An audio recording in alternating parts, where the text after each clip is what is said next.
하면 되나요? 네. 이거 두 개 다 절로 가면 돼.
Ladies and gentlemen, attention please. In a few minutes at 2:10 p.m., so 10 past 2 p.m., the World Humanistic Cities Network afternoon sessions will begin.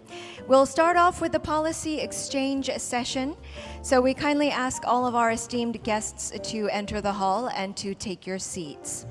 잠시 안내 말씀드리겠습니다. 잠시 후 2시 10분부터 세계 인문도시 네트워크 정책 교류 세션이 시작될 예정입니다. 내빈분들과 또 참석자분들께서는 모두 자리에 착석 부탁드리겠습니다. And once again, to ensure that there are no interruptions during our session, we kindly ask you to please set your mobile phones to silent mode. 그리고 원활한 행사 진행을 위해서 소지하고 계신 휴대전화는 잠시 매너 모드로 전환해 주시면 감사하겠습니다. And once again, we do provide a simultaneous interpretation into Korean and English. So please use the receivers and tune into channel 1 for Korean and channel 2 for English. 본 세션에서는 한국어와 영어 동시 통역이 제공이 됩니다. 가지고 계신 통역 수신기 채널을 맞춰주시고요. 채널 1번은 한국어, 채널 2번이 영어가 되겠습니다. We will begin in about 10 minutes. Ladies and gentlemen, we kindly ask you to now take your seats. Thank you very much.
afternoon. Good afternoon, ladies and gentlemen, and distinguished guests. Thank you very much for your patience. I believe that we are now ready to start with our afternoon session. So, once again, my name is Ju-Yeon Cho, and it's an honor to be here once again. So I hope that you had a lovely morning as well as lunchtime. We will start off with our policy exchange sessions, where cities from around the world will share their experiences, their challenges, as well as what they envision for the future. Session 1 will be Cities Embracing Humanity, Urban Spaces for a Happy Life. And Session 2 will be Inclusive Urban Policies for Coexistence and Diversity. If you could take your seats, we will start off with our afternoon session. Thank you very much.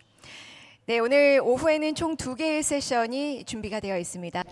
In the afternoon, we have 2 policy exchange sessions. The first one is Session 1, Cities Embracing Humanity, Urban Spaces for a Happy Life. The second session is Inclusive Urban Policies for Coexistence and Diversity. We will hear from the representatives of different cities. So with that, we'll start off with our first session. 첫 번째 세션 그럼 진행해 보도록 하겠습니다.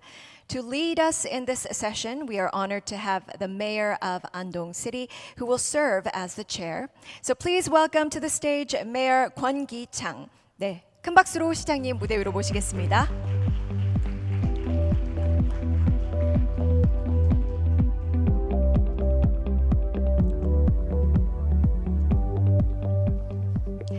Thank you very much. And now I will introduce the speakers for Session 1. And when your name is called, please join us up on stage. We will be discussing the cities embracing humanity and urban spaces for a happy life. We have 5 distinguished speakers joining us today. First, we have Masume Leilion from the Asian Mayor Forum. Please join us. Thank you. She will be presenting the experiences of some Iranian cities which embracing humanity, Iranian urban spaces for a happy life. And second, Tudor Drambarean from Alba Iulia, Romania. Thank you very much. Presenting Alba Iulia towards becoming a city for people.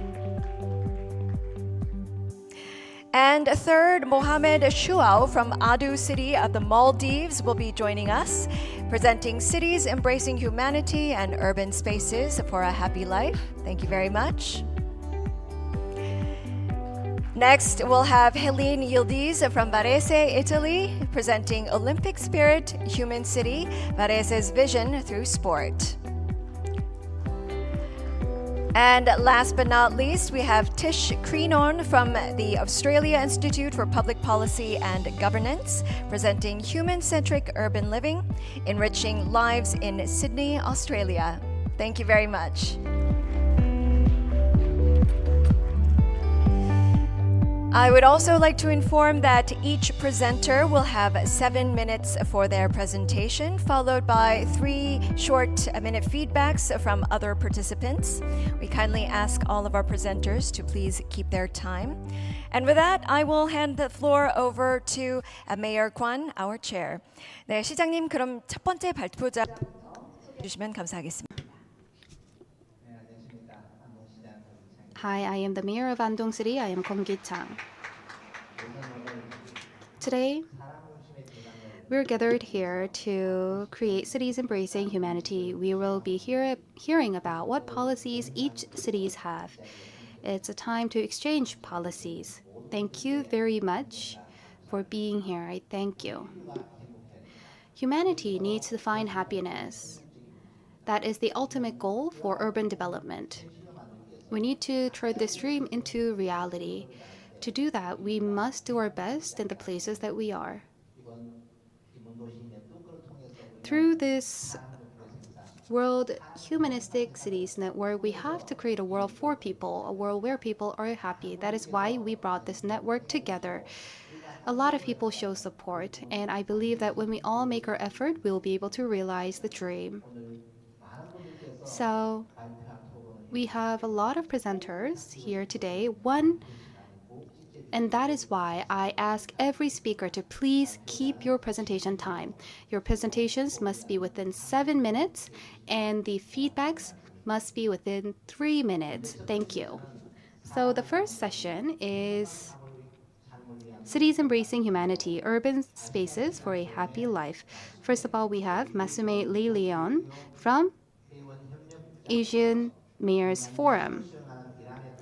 The experiences of some Iranian cities which embracing humanity, Iranian urban spaces for a happy life is the topic. Please give our first speaker a big round of applause.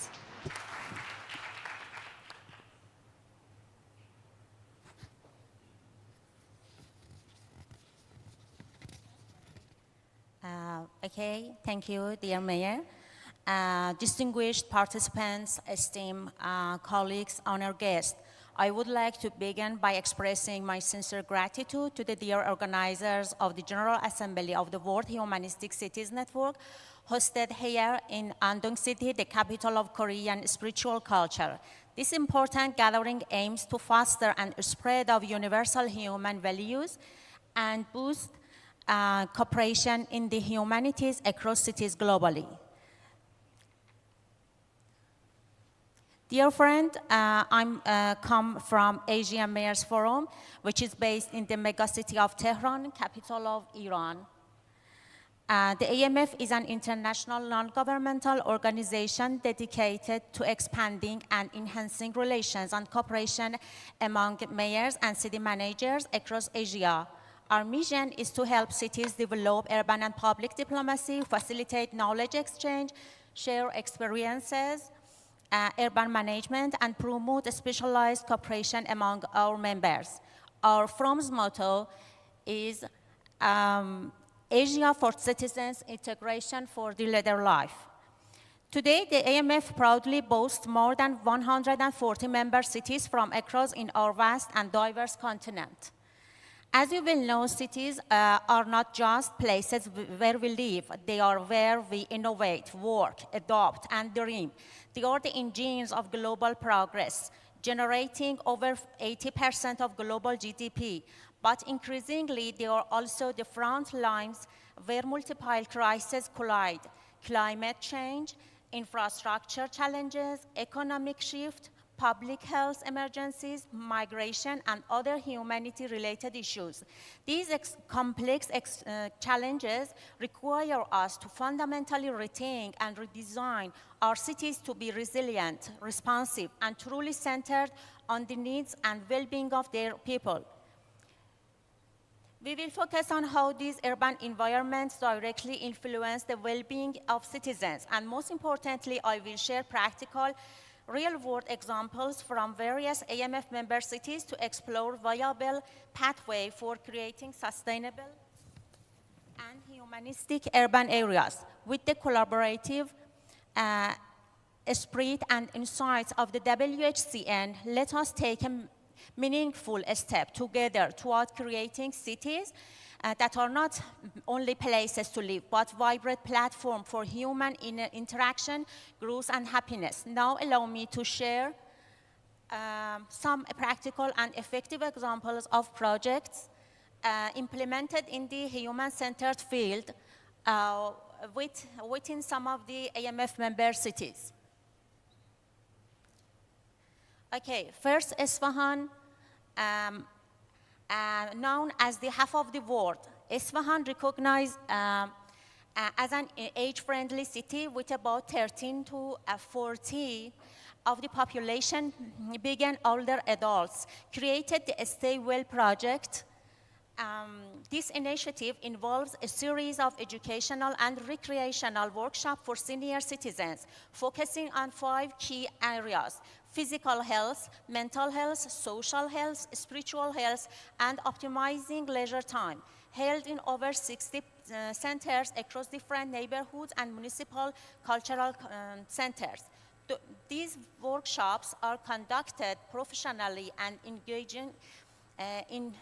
engagingly by experienced teachers. The primary goal is to empower older people to enjoy a high-quality old age, characterized by good mental, social, spiritual, and physical health, experiencing what we call successful aging, which means maintaining the ability to live independently and autonomously. Isfahan now aims to expand this project to the national level in Iran. To date, with effective outreach, over 5,000 people have participated in these classes. Next, Ramsar.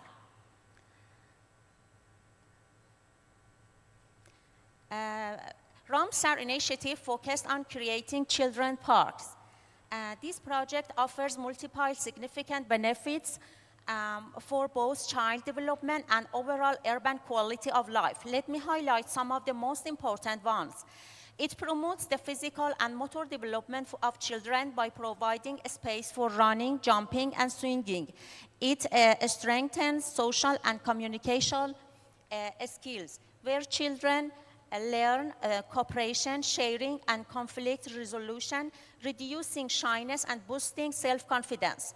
It develops creativity and imagination. It helps in reducing screen time, encouraging physical activity and outdoor play, which helps prevent obesity and issues related to inactivity. It increases children's vitality and mental health. Playing in green spaces reduces stress and anxiety, and exposure to nature improves their mood. It strengthens family connections, allowing parents and children to spend more quality time together and facilitating social interaction among neighborhood families. It improves safety and usage of urban spaces by providing a dedicated, safe, and controlled environment for play, preventing children from using streets or dangerous areas. Also, it provides opportunity for indirect education, and some parks include elements like small gardens or informational boards, allowing children to learn environmental and social concepts through play.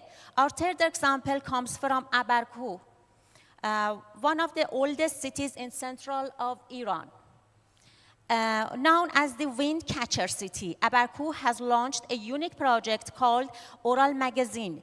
This is essentially a ritual event that has been popular for over 50 years, organized by local culture enthusiasts and researchers.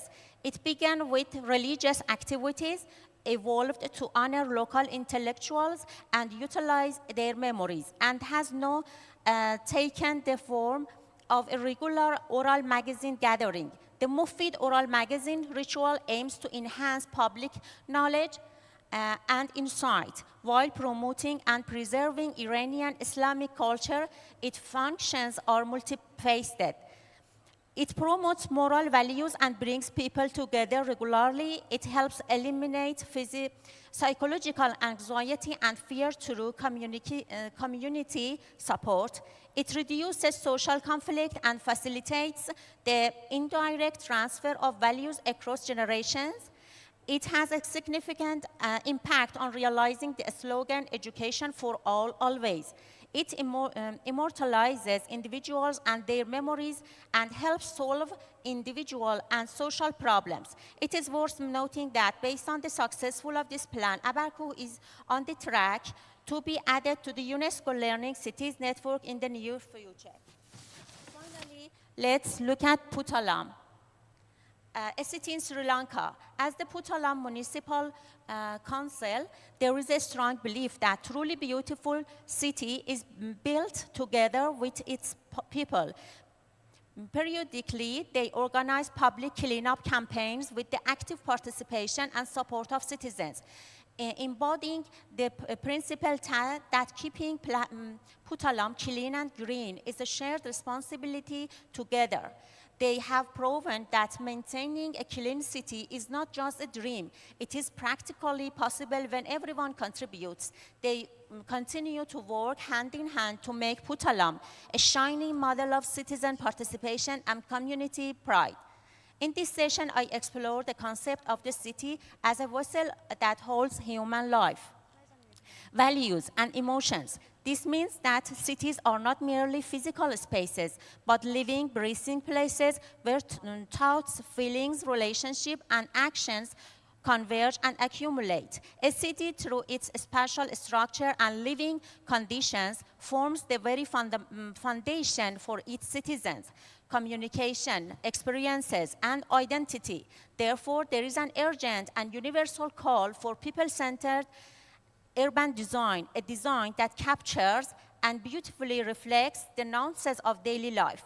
From a humanistic perspective, we delved into how urban spaces, environments, and cultural infrastructures can be designed and organized to put people We at kindly a ask very you to please wrap center. up. Your time is all over. Yes, Thank you. that's finished. Thank you. Thank you so much. 네, 고맙습니다. 우리 아시아 시장 포럼의 Thank you for your presentation. Director of AMF mentioned that the city is a place where people can realize their dream. It's a place for exchange and a place for enhancing human value, and that should be reflected in urban design. Thank you for your presentation. Once again, please give her a big round of applause. Moving on, I would like to invite Melinda Roton to make a discussion on the previous presentation. Thank you so. Oh, am I on? Thank you so much, Mayor Kwong. Thank you, Ms. May, for your presentation. I would just like to ask you a couple of questions. Just in your view, how do you think international organisations like the Asian Mayor Forum can effectively support cities in becoming more people-centred? Thank you. That was a great question. As I mentioned in my presentation, the cities are not places where we live. They are places where we dream, act, love, feel, and how many actions happen in the cities. And as the cities are the members of some organizations like UN Habitat, like UNESCO, UCLG, and Metropolis. And mostly they are the members of these organizations. And these international organizations can put hand in hand to promote and increase the awareness of people and city manager to make cities people-centered. By some actions, for example, they can organize some working groups, working and training courses for the citizens, and increase the knowledge and information of the city managers to make their city people-centered. Also, the cities can these international organizations can sharing and documenting and some best practices, some good examples for the successful cities. And also they can utilize some social media, some applications, digital applications like social media, like mobile applications, to gather the public participation. I think public participation is really important. For example, in Tehran, there is a project named I Am a Mayor. The citizens and the people can contribute in urban managing to make a good decision for their cities. And I think it could be a good model for the other cities and other organizations to be workable in other cities, I think. Thank you. 네, 고맙습니다. Thank you for your comment. So there are many cities that will make presentations. So 15 cities will have to use their time. So please keep your designated time so that we can exchange more opinion. So we can check the time on the screen in front of us. So please refer to the screen when you make any comments. So second presentation. 투도로 We have Project Manager Tudor Dranbarian from Alba Ulia. Please give him a big round of applause. Kamsamida, thank you very much for the honorable invitation. It's an honor to be here and to represent my city, Alba Iulia, in Romania. Unfortunately, our mayor could not come due to other obligations. We are a city situated in Transylvania, Romania. A little bit of context, we are in Europe, and Transylvania is a region in Romania where, of course, vampires live. I hope everybody knows the vampires. As you can see, we're situated somewhere in Central Eastern Europe, near the Black Sea and near the Balkan Mountains. We are a medium-sized country in Romania, and Alba Iulia is situated in the heart of Romania. It's a city of 70,000 inhabitants. It's a historic city with 2,000 years of history. It traces back to Roman times, and it was an important political administrative center. And throughout history, it has been also regional capital for Transylvania. And nowadays, we are a symbolic place where Romania was formed in 1918 after World War I. We are still a very dynamic city, and we have a dynamic public administration. After joining European Union, we attracted considerable funding for local development. But sometimes we know money is not everything. It is very important, of course. Without money, we cannot invest, we cannot lift the quality of life in our cities. But we like to invite, from time to time, experts from international sphere, such as the architect Jan Gehl, who 10 years ago was in Alba Iulia.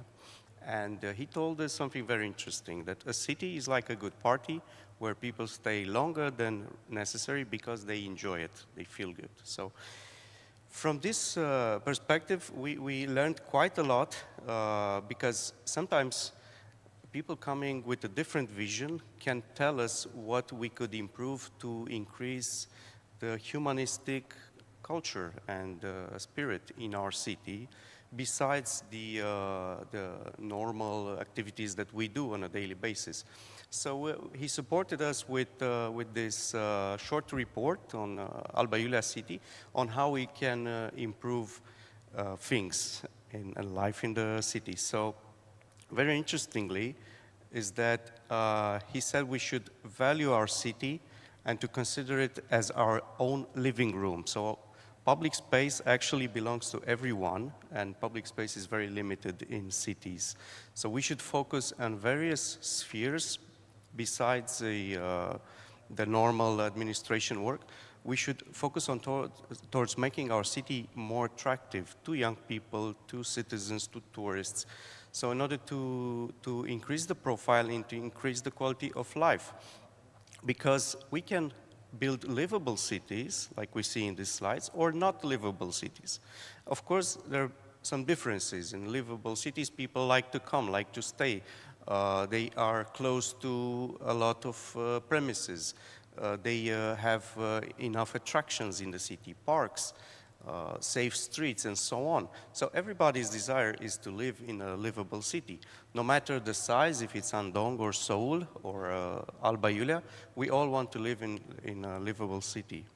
And that is first the role of the public administration and together with the civil society, with local businesses, universities, to improve the quality of life of citizens, of public spaces, through investments, but also through soft projects. So increasing the humanistic side of a city as well and make it more integrated, because there's a Leipzig Charter in Europe that says cities must develop neighborhoods which leave no one behind. That means no matter their background, no matter their religion, their status, their income. So that is one important aspect that we must all strive for in our cities, to make cities where nobody feels left behind, where nobody is abandoned by society, by their public administrations, and so on.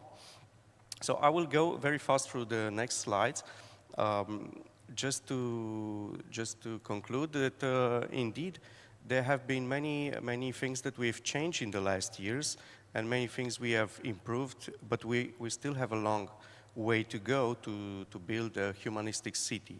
So first, we set the important steps for local development, for infrastructure that is needed for making the city accessible to citizens. We are already among the top 10 cities in the country, according to quality of life.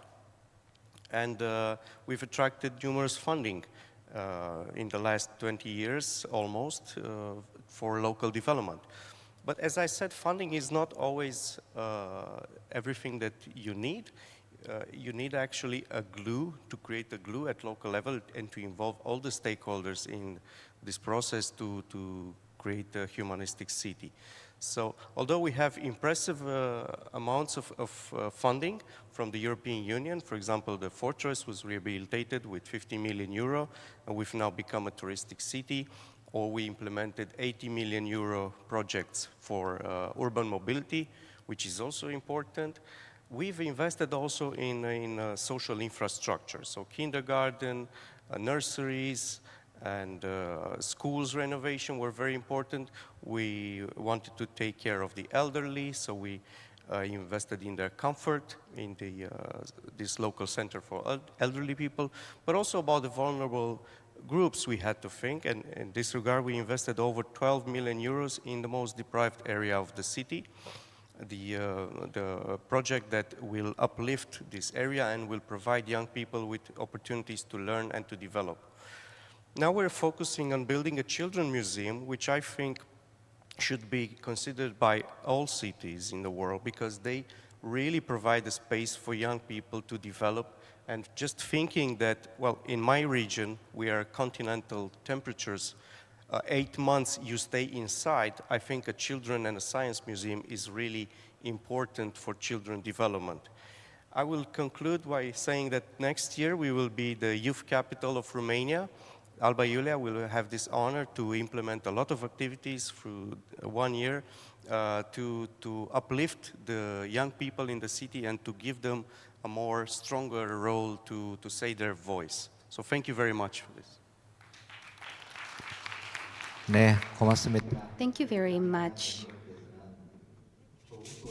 So the second presenter mentioned the quote about a good city is like a good party,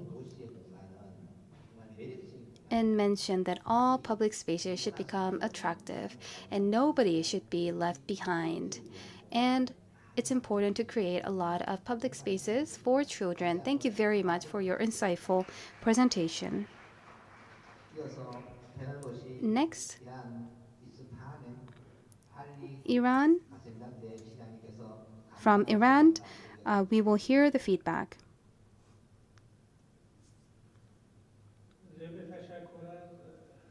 های خوبتون و ارائه خوبتون. First, he said that he really loved your presentation and he thanks you for your wonderful presentation. اشاره کردید که شما یک شهر تاریخی هستید و علاقه‌مندید که از جوانان این شهر حمایت بکنید. برای ایجاد پیوند بین جوانان و هویت تاریخیشون چه برنامه‌هایی دارید؟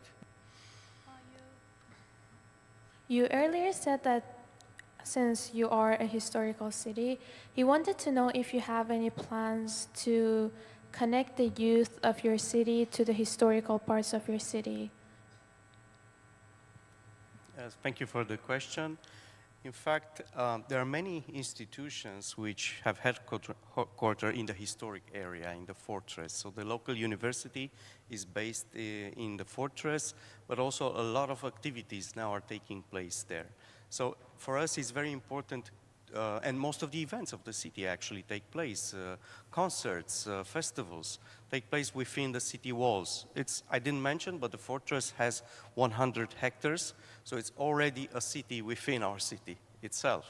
So we put a lot of emphasis on young people going there and spending much time, besides the university classes that take place there, because we feel it's important for them to connect with the history of the place, but also with the future, because their future in the end has to be based on their historic path, historic origins, and they need to understand where we are coming from, because in the end we are a multicultural city. I mentioned Roman times, but the city fortress was built by Austrians, was ruled by Hungarians, and was actually built by Romanian slaves, as it was 3 centuries ago. So it's a fortress that belongs to everybody and to society in the end. And we want young people to understand this and to embrace this multiculturalism, tolerance. We have 2 churches, headquarters there, the Catholic and the Orthodox churches are also in the fortress, just 100 meters from each other, showing again religious tolerance in our city. And young people will not only embrace, but will bring the future to our city prosperity. And for them, of course, we need better education and better involve them in city life and city activities. Thank you. 네, Thank you very much. جوانان، اما جوانان علاقه‌مندند بیش از این که در کلاس آموزش شرکت بکنن یا به تماشا بنشینن، علاقه‌مندند بازیگر باشن. چه نقش فعالی به عنوان کمک به مدیریت شهر به جوانتون دادید؟ One additional question to the already asked question. He wanted to know, because the youth rather be in the role of acting and being in charge of their city. He wanted to know if you have any plans for them to actually be involved in the planning rather than taking classes about their histories. Any actual active roles in the program you just explained. Thank you. Yes, thank you for the question. To get a little bit more specific on the youth role, we are just building now a local action group, an NGO that will be led by the youth, by the local youth. And through this organization, we want them to come forward to the municipality with concrete projects that they want to develop. Already we are implementing a budgetary participatory project. So each year, people, citizens can come forward with ideas that the municipality should fund. And young people are the most active actually in this project. They come with great ideas for the municipality to implement.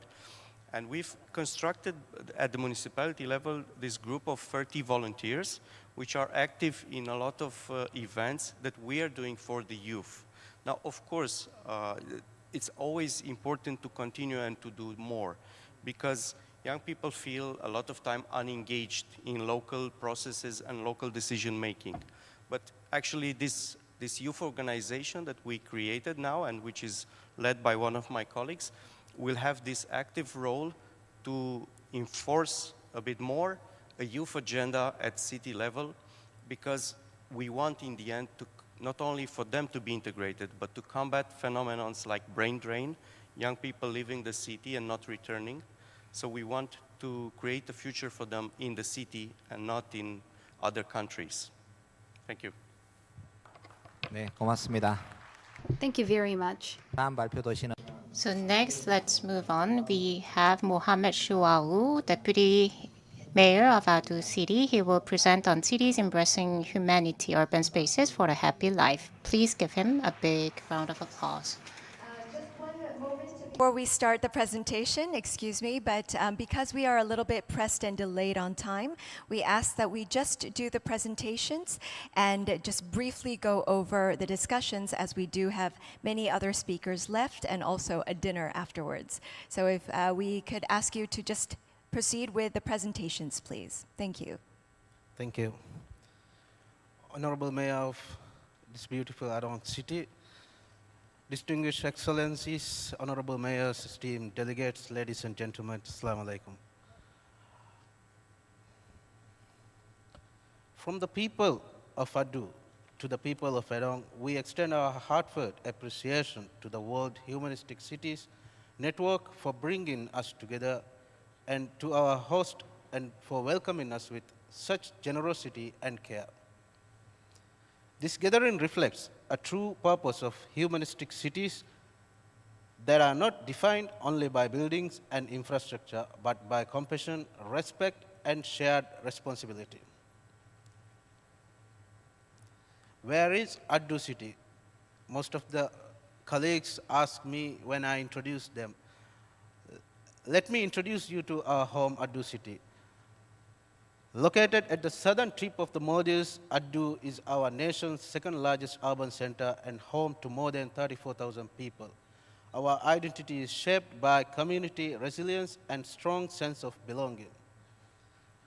Addu is different from any other city in the Maldives. It consists of 6 inhabited islands, 4 of them linked by causeways, forming the largest physically connected island landmass in the country, stretching over 14 kilometers. The remaining 2 islands are just short 15-minute speedboat journey away. Together, these islands function as one of the cohesive city. We may be surrounded by the sea, but our vision extends far beyond our shores towards a future where cities of every citizen size can thrive in harmony with nature and human well-being.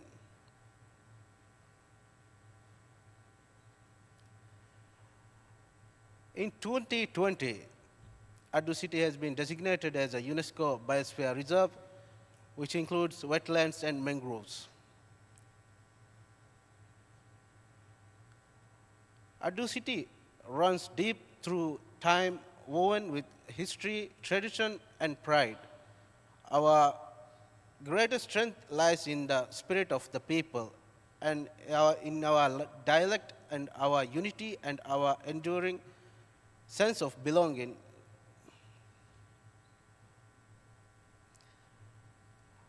Inclusive governance model practiced in our city. At the heart of Addu city's development is a simple, powerful belief. A city grows best when every voice is heard, every citizen is valued, and every generation is included. Our governance model is built on participation, inclusion, and shared responsibility. Addu City Council is connecting a body that links our communities across all 6 islands. Each island is represented by its elected council member with the mandate of 1 councillor for every 3,000 citizens. These councillors work closely with residents to identify local needs, resolve challenges, and guide the city's collective progress. Through them, every citizen has a channel to speak, to question, and to contribute. Our council vision is to build a city that reflects the dream and aspiration of its people, a city where leadership is shared, not centralized. Policies and decisions are not made behind closed doors. They are shaped through open dialogue, community consultations, and weekly official council sittings where citizens are encouraged to raise concerns and submit queries. This transparent approach ensures governance that is both accountable and rooted in the lived experience of our people. A shining example of this inclusive framework is our Women's Development Committee. 10 elected women leaders who play a transformative role in shaping community programs. They advocate for leadership, health, education, and economic opportunities for women and families. To support this important work, 5% of Council's annual budget is allocated to WDC initiatives. Their contribution reminds us when women lead, communities become stronger, more resilient, and more compassionate. We are also deeply committed to youth empowerment. Every year, the Council invests in tournaments, skills development programs, and large-scale community events that provide platforms for our youth to grow, compete, and lead through sport training, mentorship, and nurture our young leaders who will guide Addu's future. Education remains a core priority. To expand access and opportunity. Council has allocated free of charge land for educational institutions, enabling the establishment of 3 international schools and 2 universities within Addu City. As a result, more students are now able to pursue quality education and graduate with distinction without having to leave their own home city. Beyond programs and policies, what truly defines Addu City Council is the way we engage and every sector of society. We listen to the fishermen, teachers, and everyone within the community. Green energy at the heart of our 2030 vision is the commitment to make Addu city greener. To achieve this, all council buildings are now transitioning into solar energy. Our public parking solar platform generates 10 megawatts of power, supported by the integrated battery system. In addition, the formation of the Addu People's Cooperative Society, fully supported and funded by the council, allows households to install solar systems at an affordable subsidized lease rate. Through this effort, we have already achieved 2 megawatts of household solar generations, making a significant milestone within the city.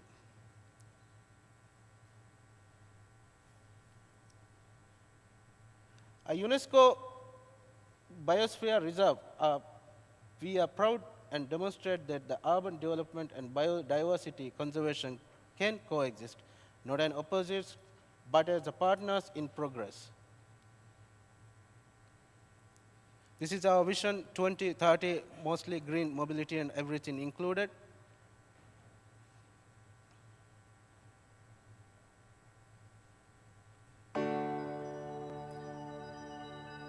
Ladies and gentlemen, through Addu city, may be small in size, our vision reaches far beyond our shores. We aim to be a model sustainable island living where people, culture, and nature coexist in harmony. Our journey is built on community strength, inclusivity, and respect for the environment. We believe that by working together, cities, large and small, developed and developing, we can build a world that is greener, fairer, and more compassionate. We stand ready to learn, to share, and collaborate with all of you. Together, let us build a future where every city, no matter its size, thrives with balance, harmony, and humanity. Thank you. Shukriya. 네, 고맙습니다. 우리 Thank you for your comments. Mr. Shua Wu shared his expertise on human-centered the city. The city should not be building-centered, but human-centered. I think he has shared his good insight. In order to realize the dream, and education is important. Once again, please give him a big round of applause. 시간이 많이 지연되는 관 Because time is delayed a lot, for the feedback, please just don't ask a question, just please give a feedback. 티푸르의 마하메드 와시 From India, we have Mohammed Mashid Salim Mayor. So please briefly comment on the presentation. Good afternoon, everyone. Distinguished guests, and mainly Mayor of Angdong City, Mr. Kangji Chang, inviting me for this wonderful event. I'll be very thankful to him.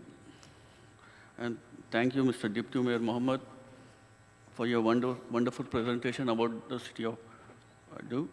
It is very inspiring to see how your city focuses on people, happiness, and the environment together. I'll tell you about Anandpur city. Anandpur city is in southern part of India. It's in Andhra Pradesh. It's a historic and culture we have. The mainly thing I would like to know is Kia plant. India is in our city, Anandpur city.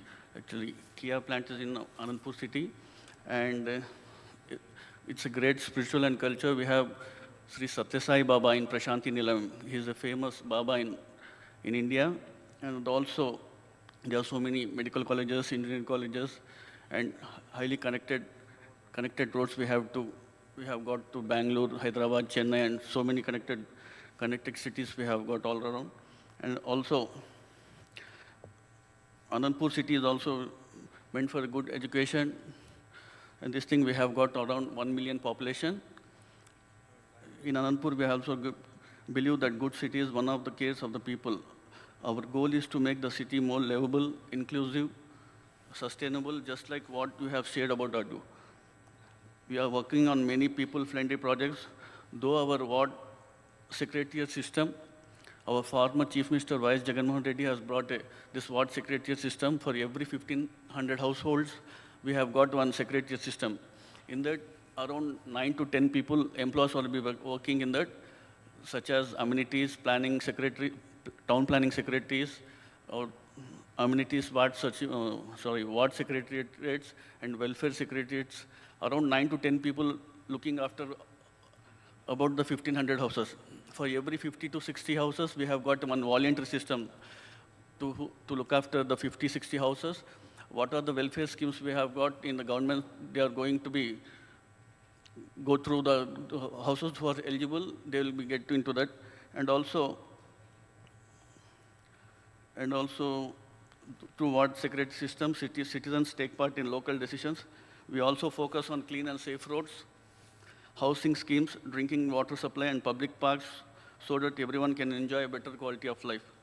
Like Adu, we are also working to protect our environment. Anandpur faces challenges like water shortage and heat, so we are promoting rainwater harvesting, tree plantation, waste management, and solar streetlights to make our city greener and more climate friendly. We are trying to build a city where every person, rich or poor, young or old, feels included and proud of their community. What I really liked about Adu's presentation is how they connect their cultural heritage and environment with modern city planning. We too are trying to do the same by preserving our local culture and creating new spaces for learning and creativity. In the end, both Adu and Anandpur show that the humanistic city is not about size, but about value, care, inclusion, and respect for people. Thank you for your presentation and for giving me this opportunity to learn from your experience. Thank you very much. Thank you, Edward. 네, 고맙습니다.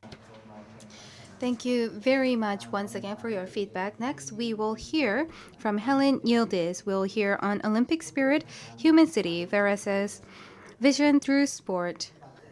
Please give our next speaker a big round of applause. Okay, so today I'm gonna present the international role that our city will play during the Olympic Games, the Winter Olympic Games of Milano Cortina 2026. So first of all, I start with an overview of my city, the city I'm councillor of. It's called the Garden City because it's full of gardens and a beautiful landscape surrounded by lakes and mountains.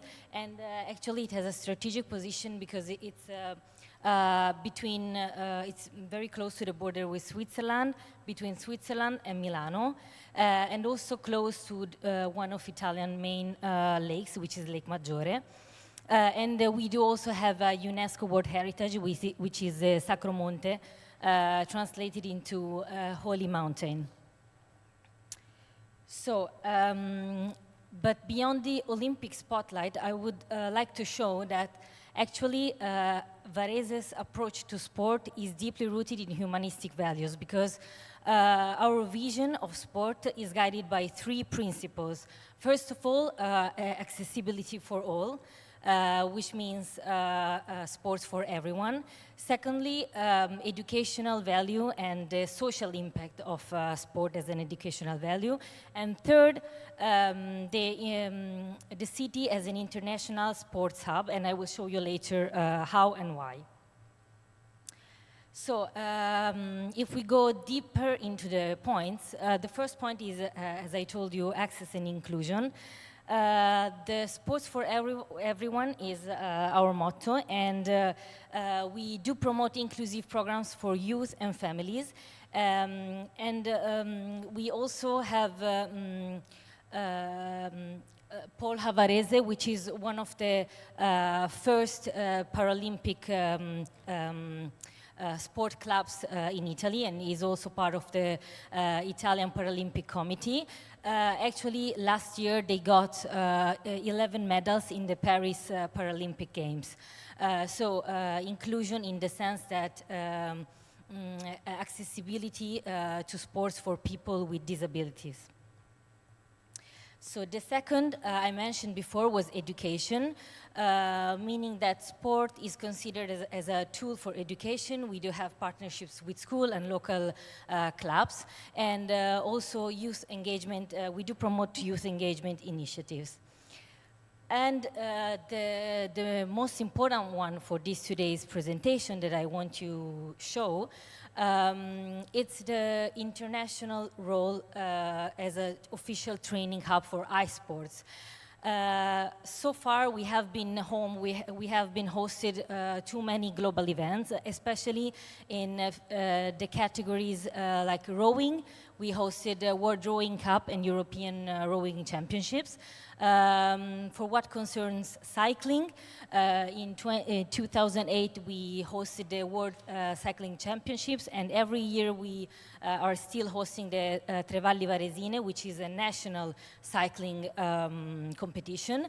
And in 2027 we will, together with two other cities, Como and Lecco, we will host the Open Masters Games.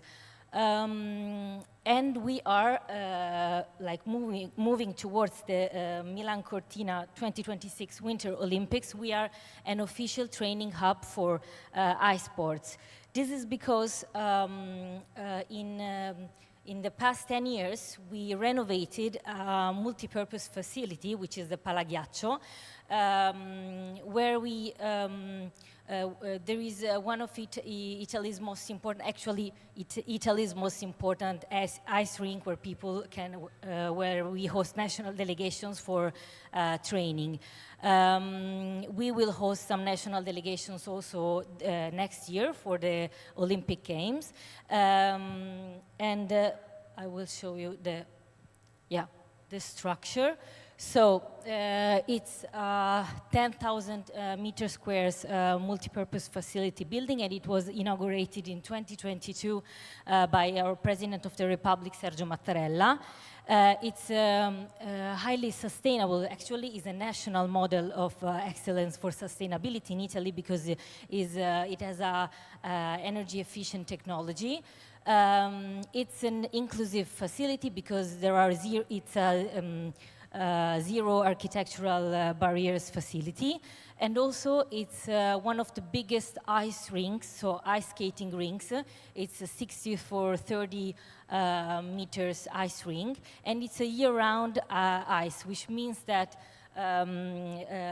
it never closes. So the ice is like people can train here even in August. So we do never close the structure. And the national delegations will be hosted here. Actually, the picture, the upper picture is when it was inaugurated by our president, Sergio Mattarella. So the facility is recognized at the national level for national ice sports competitions, but also on the international level for the competitive sports you can read on the screen, which are ice hockey, short track speed skating, figure skating, stock sport, curling and wheelchair curling, and para-ice hockey. Para-ice hockey, as I was telling you before, because we do have Paralympic teams. And on the right side, you can read the technical characteristics of the facility. So to conclude, I wanted to show you that actually we are ready to, as a city, we are ready to host national delegations for ice sports. So we will be an official training hub while like leading towards the Winter Games which will be held in February 2026. But more generally speaking, I wanted to give you an overview of the fact that for our city, like our local policies, we implement our local policies in the sense that to mean that sport is a driver of social cohesion, personal well-being, cultural openness, and community growth. So we do see sport as a connection between people, nature, and the world. Thank you. 네, 고맙습니다. Thank you very much. She mentioned how her city is known for its gardens, and also it's important to increase accessibility and inclusion. And also, she mentioned how sports is utilized for education in her city. That was very insightful. Thank you very much. And next we will hear from Nepal, Mayor A brief comment, please. Here, I would like to ask, in the behalf of our mayor, Mr. Basanta Kumar Shrestha, to the mayor, to the councillor of the Beres. First of all, I would like to congratulate you for your beautiful presentation, and I would like to provide best wishes for your Olympics game preparation. My question is, what advice would you give to other cities, like developing cities like us, to develop sport-based human-centered community models? May I repeat again? Yeah, what advice would you give to cities like us, like Nepal, like developing cities like us, to develop human-based sport centers or sport-based human-centered community models? Thank you. Well, actually, it's very easy because I think you can start from the schools, basically. So before going to a big project like this one, you can start, as I told before, like from schools or from youth engagement initiatives. So by involving youth, it's possible to do actually more than what we think. It's not difficult because, like, before coming to this project of the Palagaccio, we had to find, well, a lot of funds. Like, we had some European funds, regional funds, state funds, and it took more than 10 years to renovate the building. But if you want to start, you can start from the school, from the local level, and by engaging young people. Thank you very much. 네, 고맙습니다. Thank you very much. 호주 지방 So let's move on. We have Tish Krinon from Australia. He will present on human-centric urban living, enriching lives in Sydney, Australia. Please give her a big round of applause.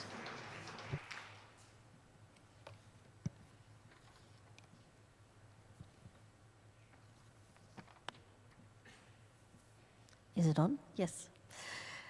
Thank you very much, Mayor, and thank you to everyone here for making this such a wonderful event so far.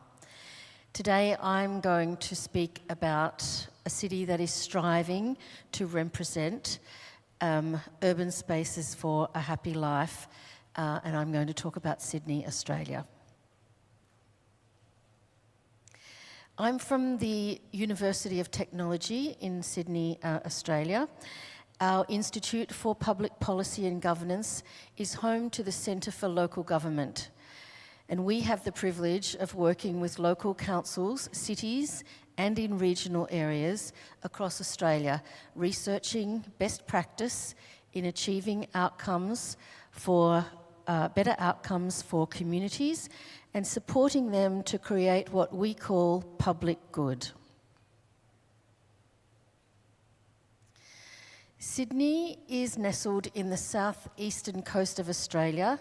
It's not only famous for the stunning harbour and the iconic landmarks such as the Sydney Opera House and the Sydney Harbour Bridge, but also for its deep commitment to human-centric urban living. This city has been shaped by its geography and its diverse culture, making it a perfect example of how urban environments can promote happiness and well-being.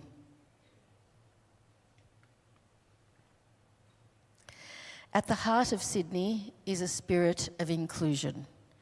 With a population that is richly diverse, we represent cultures from around the globe, and Sydney embraces its multicultural identity.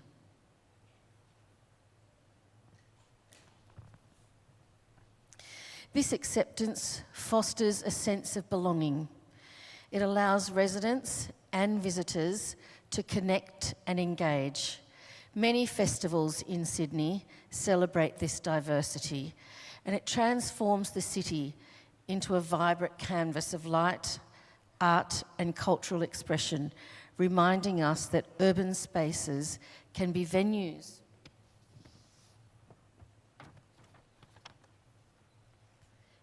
for community, understanding, and joy.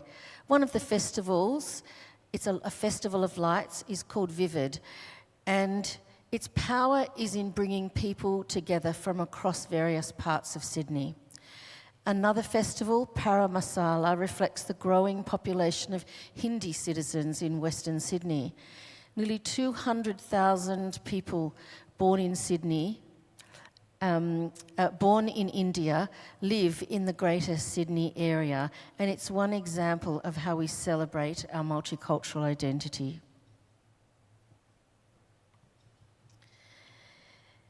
The next aspect I would like to speak about is public space enhancement. The design of Sydney also reflects a commitment to creating spaces that prioritise well-being. The city's many parks and waterfronts, such as the Royal Botanic Garden and Darling Harbour, are not just green patches in amongst concrete. They are vital urban oases that offer respite from the bustling city life. These spaces support mental and physical health, encourage social interactions, and provide essential avenues for recreation and relaxation. The layout of our city promotes walking and cycling and relaxation.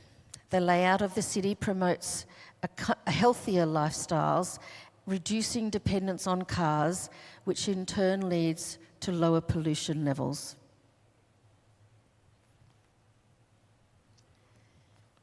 The next point in our planning priorities is heritage, preservation and conservation. Sydney's architecture tells a story of humanity.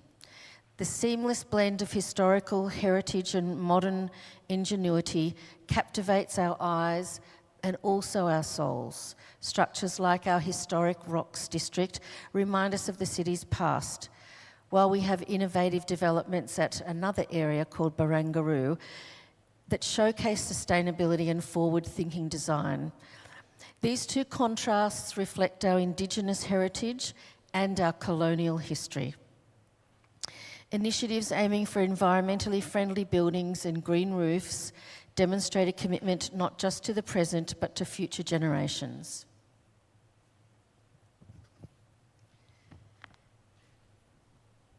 The next principle of our urban planning is connectivity and accessibility.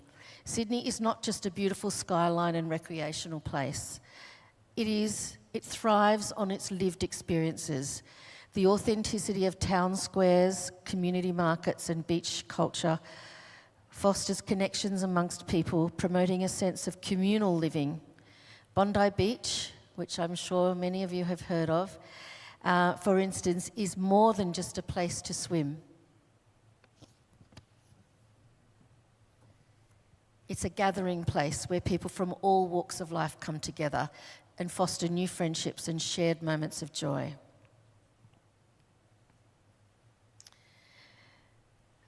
An important aspect of Sydney's urban planning is sustainable development. We, like many cities, face challenges such as climate change and urban density. And Sydney is endeavouring to pursue resilience and innovation in its planning. We're actively transitioning to sustainable energy, enhancing public transport and expanding green spaces. These measures not only aim to reduce our carbon footprint, but also enhance the quality of life for residents, aiming for happier and healthier life in urban settings. This means embracing nature, community and sustainability. Well, how is the city doing all of this? The City of Sydney prioritises community engagement through Sydney Have Your Say, inviting all participants, all citizens to have their say on consultations from parks, playgrounds to planning the future of the city. The city has a very comprehensive community engagement strategy that wraps around all of its citizens. The city believes small changes make big impact. Educating citizens about the circular economy is a very big priority for the city, providing free training and resources to help small businesses cut costs, reduce waste and build resilience, and helpful toolkits, checklists, video tutorials and inspiring local case studies. And also, the city prioritises planning for the future, looking at smart growth and adapting to climate change. These long-term plans are about delivering on a vision for a green, global and connected city. Finally, Sydney is striving to show that urban planning and community engagement can intertwine to create spaces that not only accommodate people but enrich their lives. As we all navigate the complexity of modern life, Sydney is striving to create urban environments that celebrate humanity, cultivate happiness, and nurture the connections that bind us all. 감사합니다. 네, 고맙습니다. 우리 소장님께서는 Thank you. So our director mentioned that in order to make sustainable city, we need to have human-centric urban space, and ultimately the urban environment should meet the needs of the humans. And multicultural acceptance is really important. Through cooperation and exchange, everybody needs to feel that living in a city is a happy life. And laying that foundation was an important thing. So once again, please give her a big round of applause.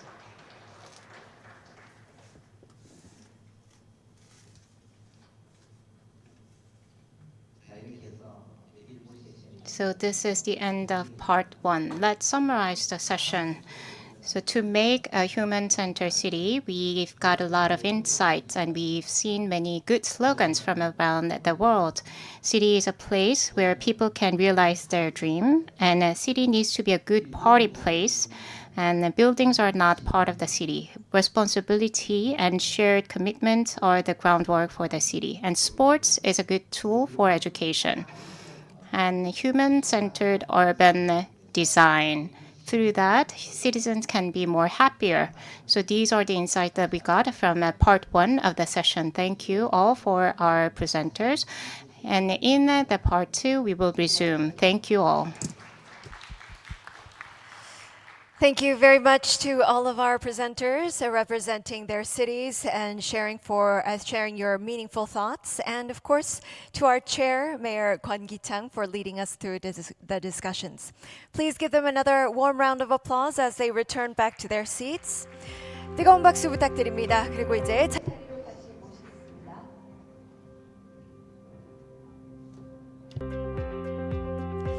Yes, if you could return to your seats. Performance right later on, so we ask that all of our presenters return to their seats. Thank you.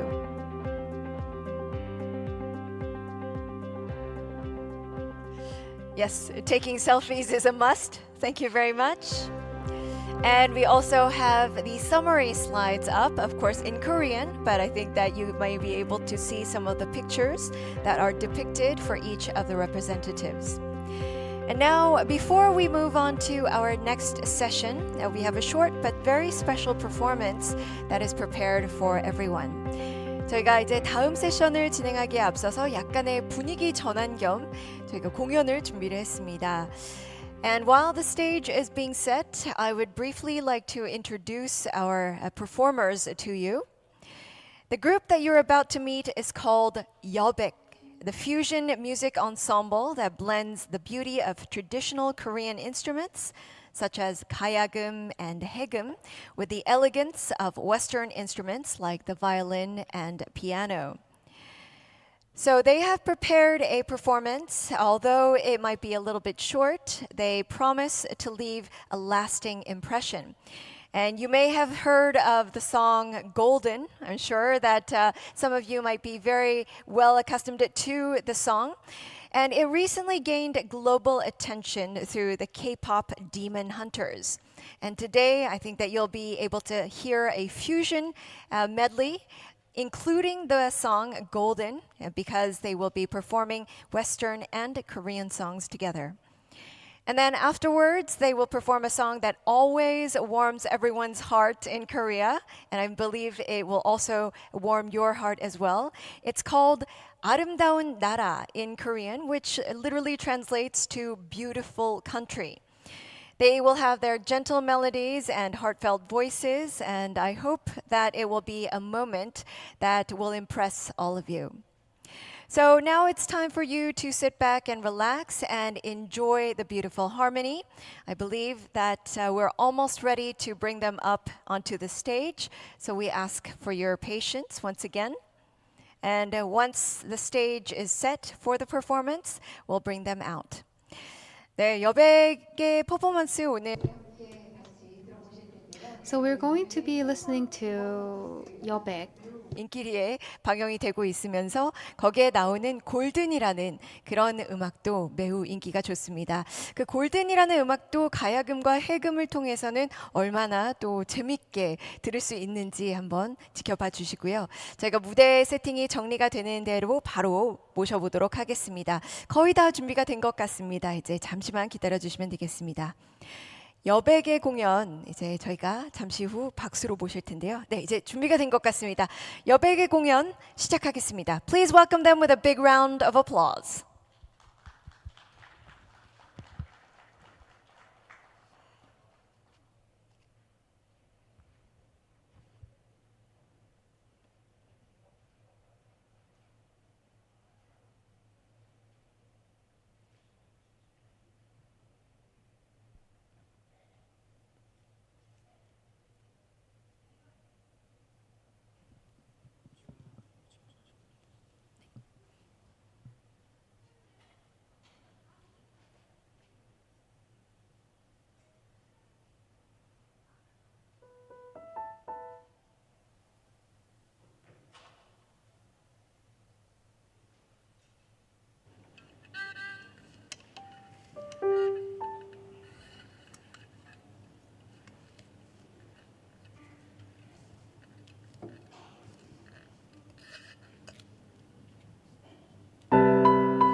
많은 꿈이 있는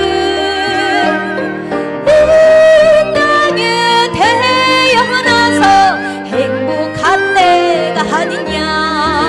큰 바다 있고 푸른 하늘 가진 이 땅 위에 사는 나는 행복한 사람 아니냐.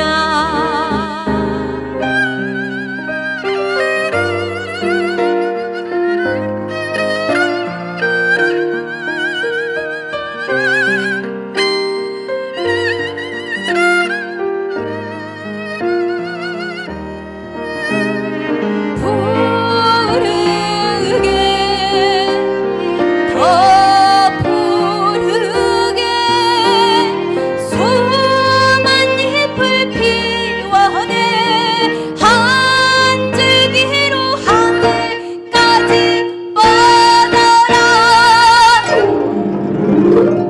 참 아름다운 많은 꿈이 있는 이 땅에 태어나서 행복한 내가 아니냐. 큰 바다 있고 푸른 하늘 가진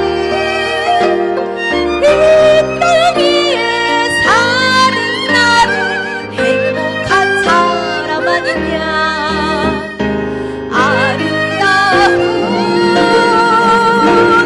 나라.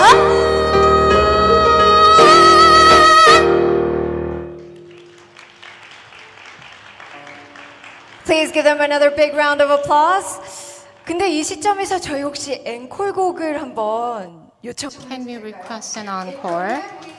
For another round of performances, encore, and it comes from the word encore in French. So if you will join me in asking our beautiful ladies another round, encore, please, 부탁드리겠습니다.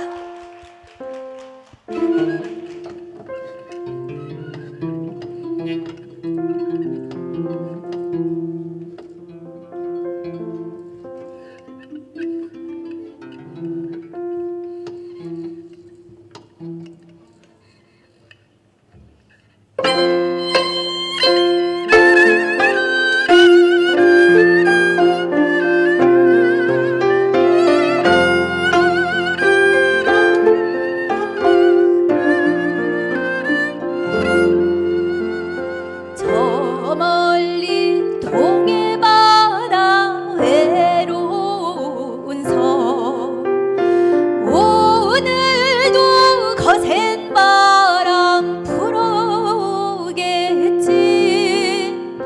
조그만 얼굴로 바람 맞으니 독도 약한 밤에 잘 잤느냐. 아리랑 아리랑 홀로 아리랑 아리랑 고개를 넘어가 보자. 가다가 힘들면 쉬어가더라도 손잡고 가보자. 같이 가보자.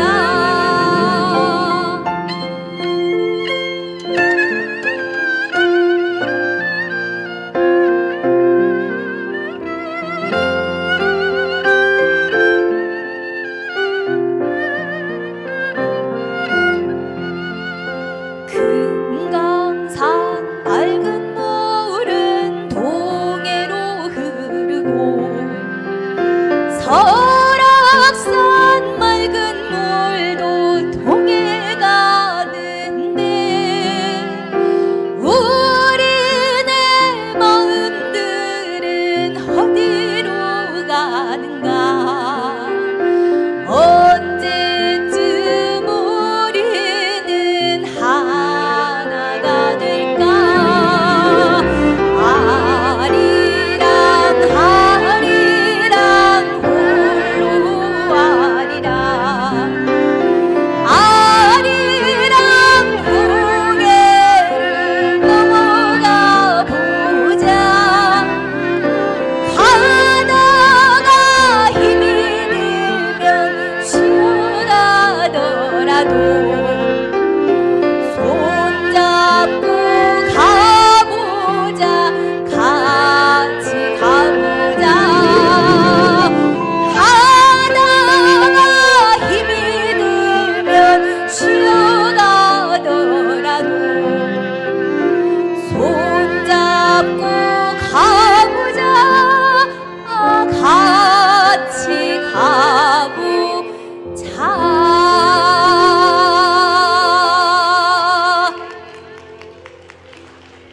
감사합니다.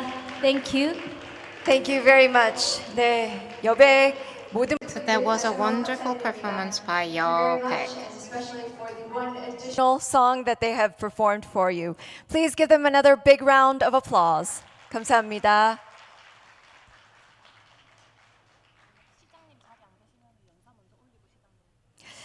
So I hope that you enjoyed the performance. Just to take a breather in between our two sessions. So with that, I think that we can move on. I'm sure that the harmony, both the Western music and the Korean traditional music, was to your liking. And I hope that it captured the spirit of blending cultures as well as generations altogether. And now with this energy, we will now move on to the next session of our program. And the second, of course, under the policy exchange session, the second session will be held under the theme Inclusive Urban Policies for Coexistence and Diversity. 공존과 다양성을 위한 포용의 도시정책이라는 두 번째. So next session is under the theme of inclusive urban policies for coexistence and diversity. Chairs up on stage will have 9 different presentations, each followed by 3 short 3-minute comments from their matched cities. And as before, we kindly ask all of the presenters to keep to their presentation time, and of course, those matched cities to keep your interventions short as well. I think that we're almost ready to receive all of our presenters as well as our moderator. All right, just give us a couple more minutes. I think that we're doing the final touches to the seating, and we'll have our presenters come up to the stage. Once again, our chair for this session will be Mayor of Andong, Mayor Kwon Gi-chang. And we'll have our presenters come up to the stage first this time. And I'd like to invite them up to the stage for session 2. First, Ravi Ranjan Kumar Guru, the Local Government Institute of India. Please join us. Thank you very much. Please welcome him with a big round of applause.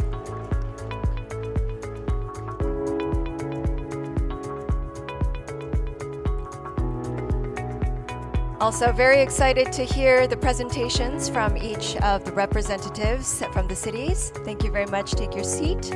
Next, we'll invite Belen Fernandez of Dagupan. Please join us. Thank you very much. We'll have your receivers up on stage for you, so please join us up on stage. 네, 한 분 한 분 따로 모시도록 하겠습니다.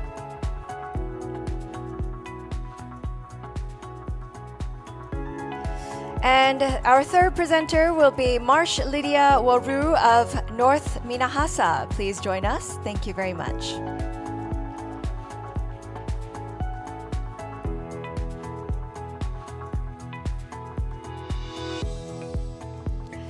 Dressed beautifully in her traditional wear. Thank you very much. And next up, we'll have Ms. Marai Silvia Vasila of Sao Paulo join us. Thank you very much.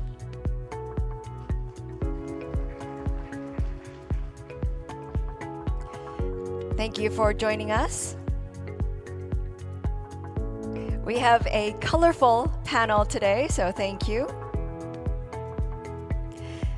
And next we have from Korea, one of our sister cities, 용인시 이상일 시장님 무대 위로 모시겠습니다.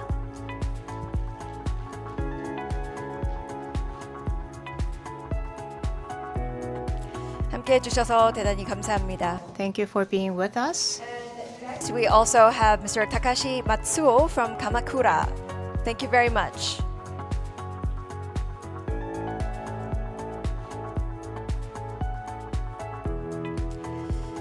We're also joined by Jérôme Auslander from Clermont-Ferrand. Please join us.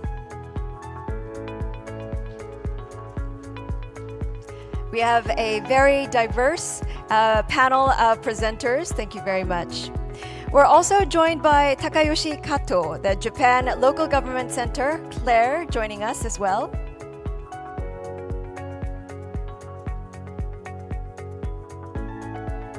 And our ninth presenter, Ali Kazemzadeh from Isfahan. Thank you very much.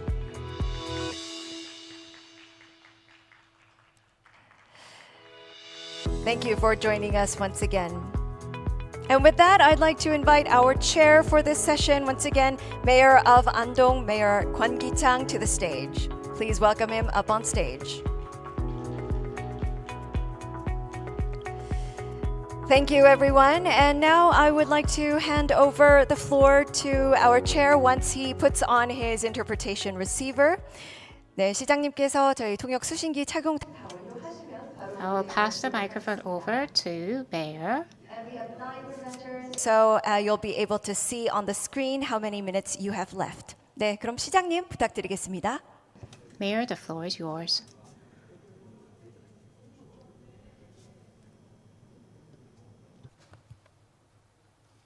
네, 시장님 이제 바로 시작해 주시면 되겠습니다. 네, 일부 세션에 So this is the part 2. In part 2, we are going to discuss about inclusive urban policies for coexistence and diversity. Again, we are going to exchange a lot of information from different cities. First, we have Mr. Ravi Rajan Kumar Guru from All India Institute of Local Self. He will present on building inclusive and resilient cities, urban flooding. Please give him a big round of applause.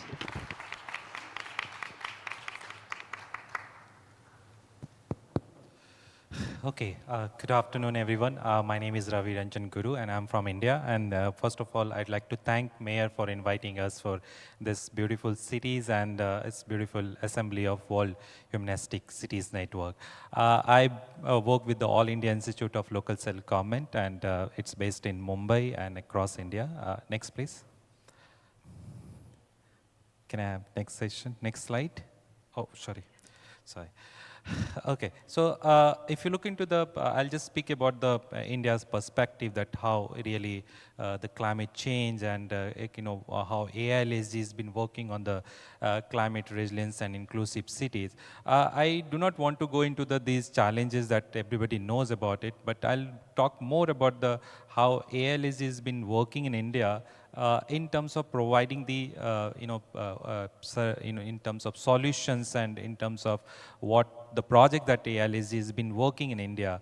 Of course, when we talk about the climate change and climate resilience, inclusive cities action plans and disaster risk reduction plan, generally when we talk about, we include these important, inclusion in terms of course, these are the vulnerables and of course, gender-specific challenges are also that. So we generally consider when we talk about the planning and when we talk about the disaster risk reduction action plans, these you will see when I'll present about some of the projects that AILSG has been working in India.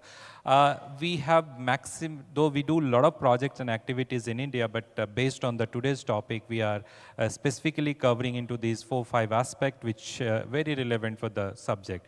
We do the capacity building, we do the disaster risk reduction action plans, we do policy advocacy. We're working with the Global Covenant of Mayors and the Climate Resilience Inclusive Cities, which specifically I'll talk about here. Of course, that also include the various other local government forums like BRICS, cities and municipality, WSC and UCLG aspect, all where we are working with the local government across the globe. This is the India centers that we are working and operating in India through the various centers and offices. Specifically, I'll come about the Global Covenant of Projects. Of course, we cover a lot of projects and activities in India, but I'll just skip to save our time. Straight away coming to the project that we are working in with the European European Union support. This is a project that we're covering the 48 cities in South Asia. There we talk about the, how we are supporting the cities to develop the city action, climate action plans.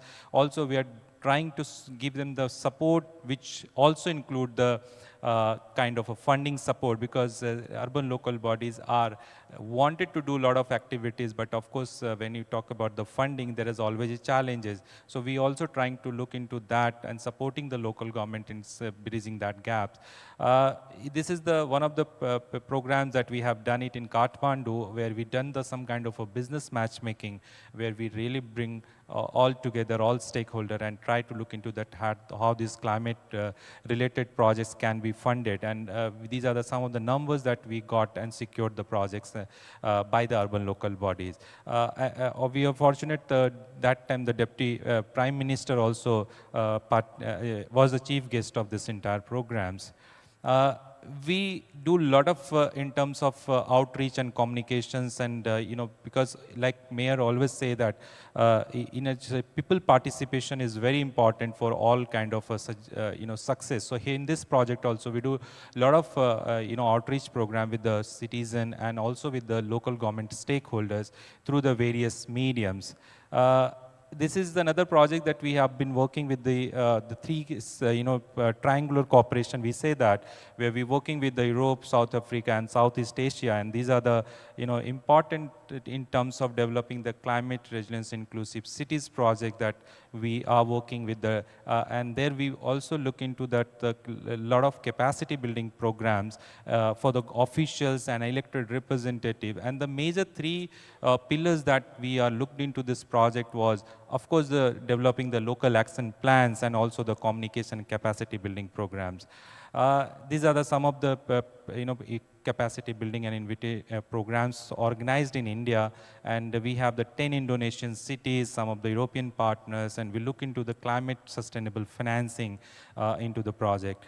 I'll just talk about this another interesting project that we are doing in India, especially on the flood component is a URMP project, basically reverse-centric master plan, where we're looking into the 7 different components. And if you see that this is the very important, I'll show you some of the, this is the something which we are actually including into the river management plans, where we are saying that certain areas are buffer zone and it should be restricted for the constructions, should be developed as a green belt, so that these challenges that the cities are facing in terms of when climate change, because of climate change, flooding has been increased. So this is some of the looking into those, planning a component as well in this project that we are working in India. This is another master plan that we looked into that. That's a draft master plan of Delhi, which is the national capital of India, where we looked into the flood plan management. And we see that how the rivers are flowing and how the across the rivers what is the zone and what zone can be separated out. So this is the certain kind of a buffer zone also been developed under this draft master plan of Delhi. And this is another plan that we are working in the eastern part of India, that's a West Bengal. There also will developing the master plan of entire cities, but we looked into the how DRR plan can be included into the management plan.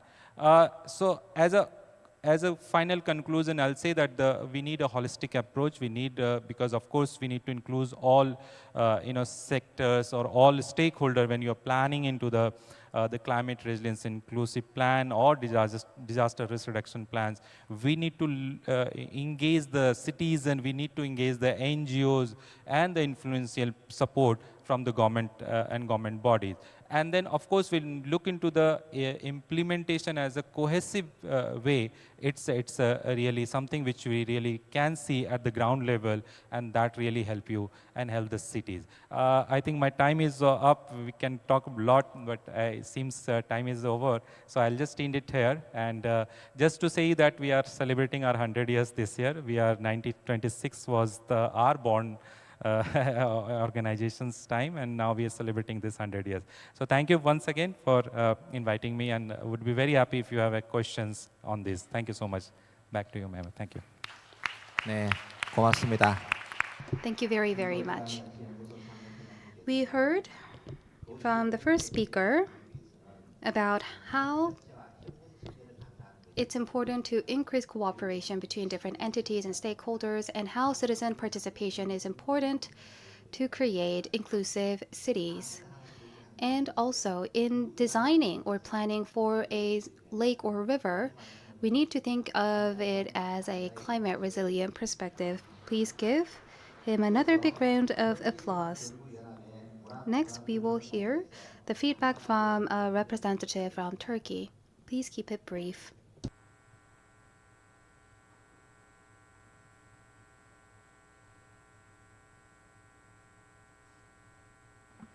Sorry, can you hear me now? Okay.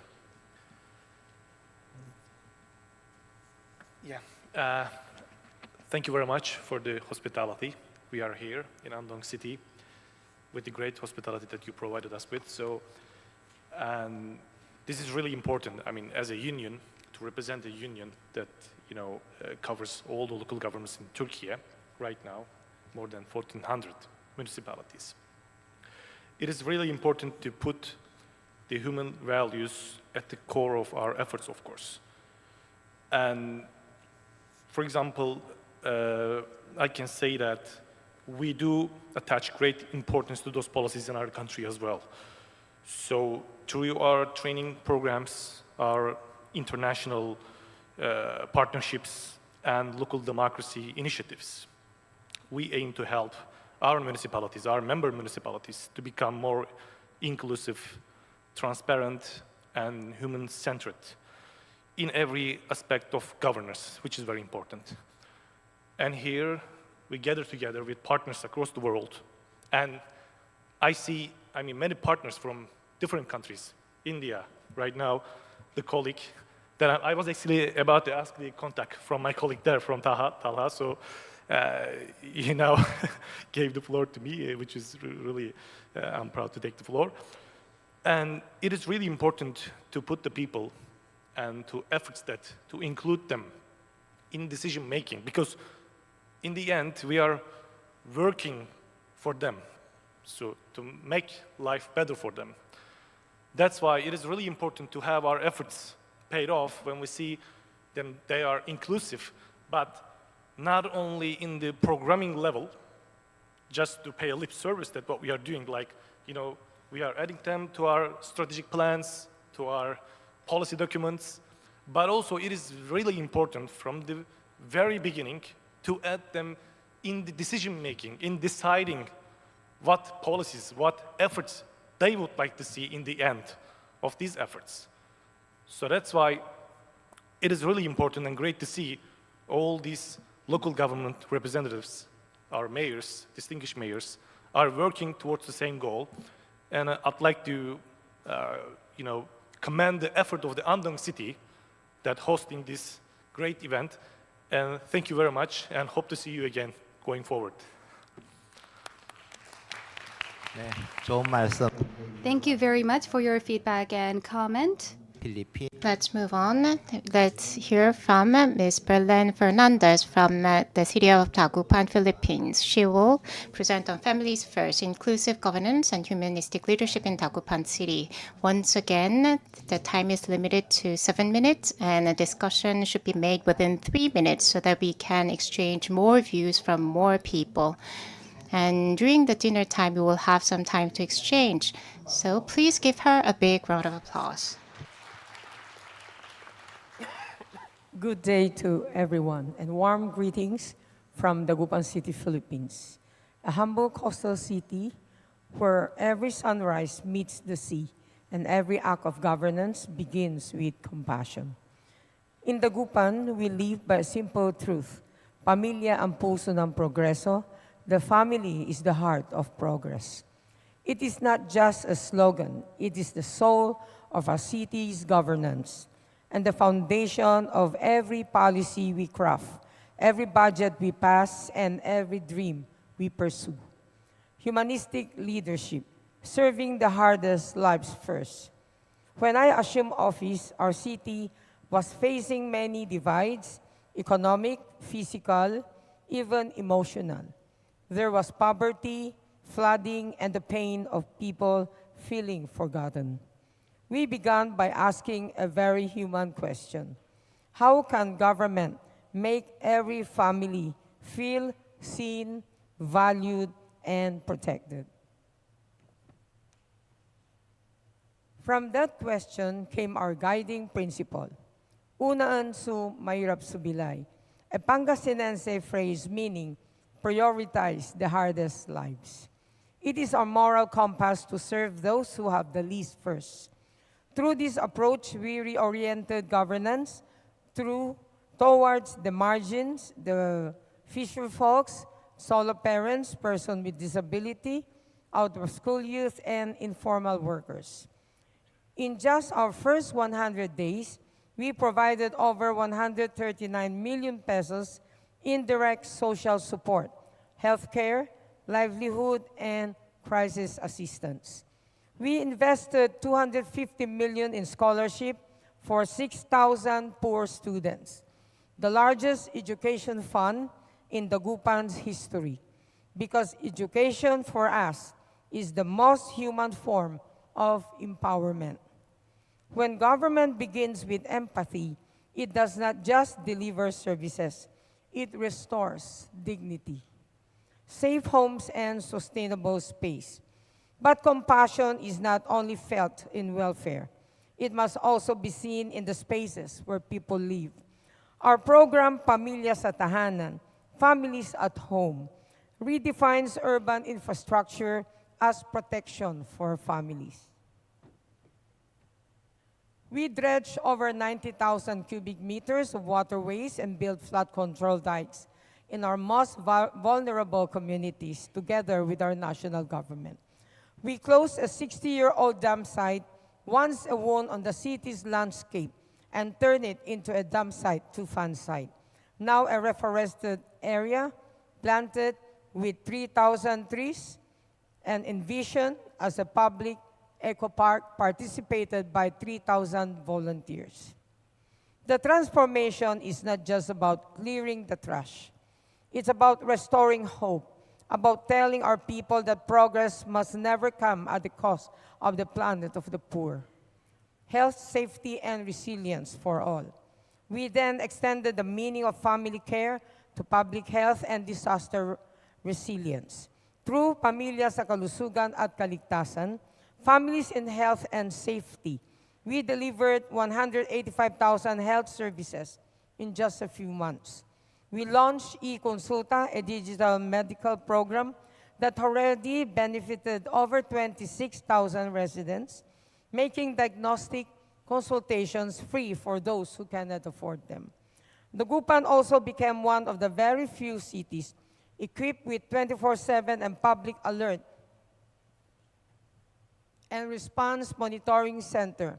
We have 9 tsunami warning system, earthquake simulation software, and new rescue boats for our island barangays. In our city, resilience is not a buzzword. It is a duty to protect every life. Education, youth, and culture of belonging. Our commitment to coexistence and diversity begins in schools. We built 23 new school buildings and 3 gymnasiums, safe, bright spaces where children learn that they belong to a community that believes in them. We created Teen Center where young people discuss mental health, gender equality, and responsible leadership. And in Tundaligan Park, once a flood-damaged shoreline, we built an inclusive recreation zone for seniors, for persons with disability, skaters, artists, and a space that welcomes every generation and every dream. These are not just physical structures, they are symbols of inclusion, where coexistence becomes part of their everyday life. Economic inclusion and good governance. But inclusion must also mean opportunity.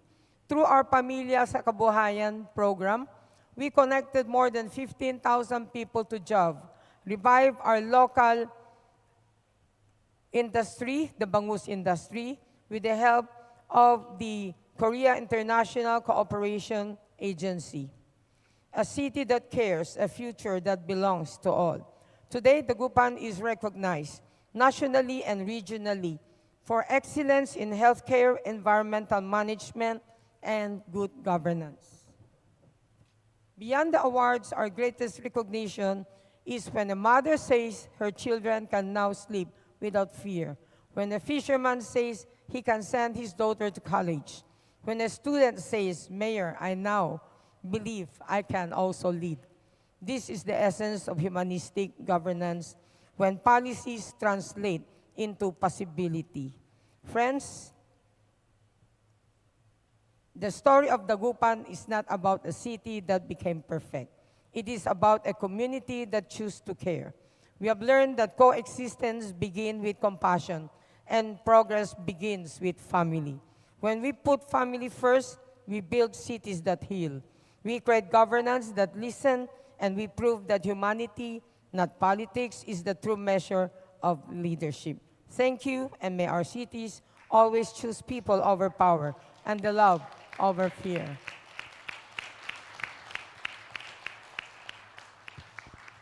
네, 고맙습니다. 우리 다 Thank you for your comments. Mayor of Dagupan mentioned that the heart of the city lies at family. I think that's a strong message.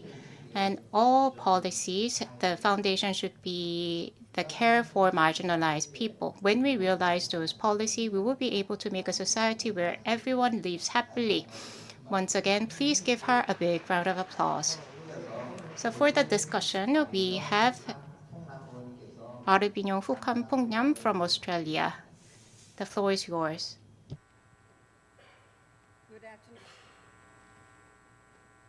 Good afternoon, everyone. Guests, well, congratulations and thank you so much, Madam Mayor Belen Fernandez, to give us an outline of all the work that you have done, and this is great, this is wonderful. I have seen that you provide a number of great programs to disadvantaged people, and you're looking at this the holistic approach from the human being. So from right food, from the health education, from the young to the old, and to all the community. In Australia, we call a local government that we call not only look after road, rake, and rubbish, right? We look after more than that. You providing more scholarship to the people, to the young people, and health is important. The program, you look at it, the last comment of user, human is not politics. This is a great slogan or comment about that. Is it really, we look after in local government, we look after the holistic approach for all the residents, for their health well-being. Is it really fitting into the humanistic here? So, and I really can say that I have seen that, it's really, you look at the transparency to the resident and to the community, and I must say that congratulations again for all the job well done. Also, my little one question I would like to ask that, you mentioned about the scholarship to the young or to the people because your education is very important. So therefore, is in your country, is a free education for all the community, is from the prep and to the secondary school and to high school? Our priority is more on the college or on the university. But for the elementary and the high school, our city built infrastructure, like school buildings. We develop a site development plan for them. We make sure that they're safe in the school. But most of our budget, I would say about 40% goes to scholarship, and the rest goes to infrastructures and other programs for the kinder, daycare, elementary, and high school. Excellent. And congratulations again, and including providing shelter for the community, for the disadvantaged and vulnerable people. Thank you. 네, 감사합니다. Thank you very much for your insightful remarks. Next, we will hear from Marcel Lydia Waru from North Minahasa Regency, Indonesia. We'll be hearing about preserving heritage, strengthening resilience. Please give her a big round of applause.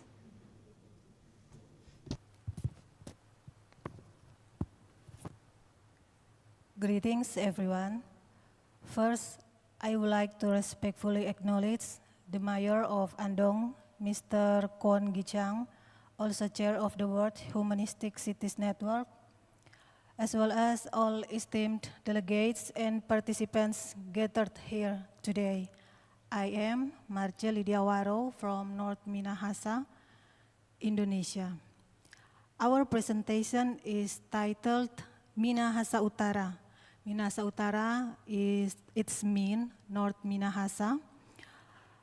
Preserving heritage, strengthening resilience, inspired by our local philosophy, Sitou Timou Tumoutou, which means people live to enliven others. It reflects our belief that well-being grows when culture, environment, and human dignity move together.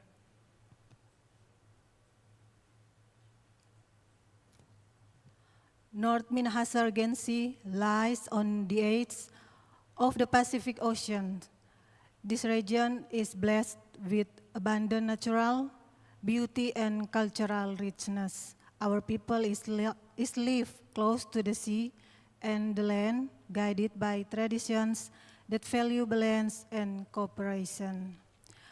The philosophy Sitou Timou Tumoutou is indeed a tribute to Dr. Gerungan Saul Samuel Yaakob Ratulangi, more widely known as Sam Ratulangi, Indonesian national hero, educator, and philosopher from my land, teaches us that life finds meaning when we give life to others through compassion, service, and shared responsibility.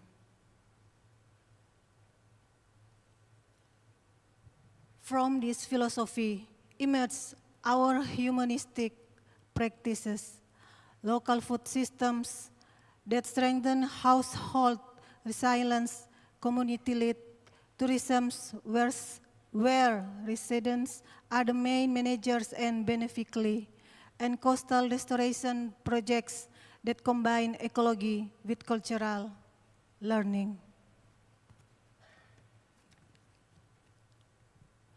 These initiatives show how inclusion begins with community. When everyone contributes, everyone belongs.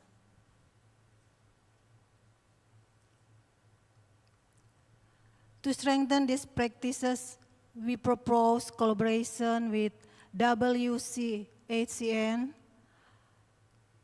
through 3 pilot programs. First, digital cultural mapping, documenting and teaching our intangible heritage.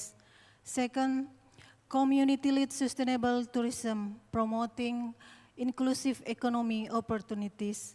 Third, coastal resilience and blue humanities, where restoration becomes but an ecological and cultural act. Together, they form a bridge between local wisdom and global sustainability.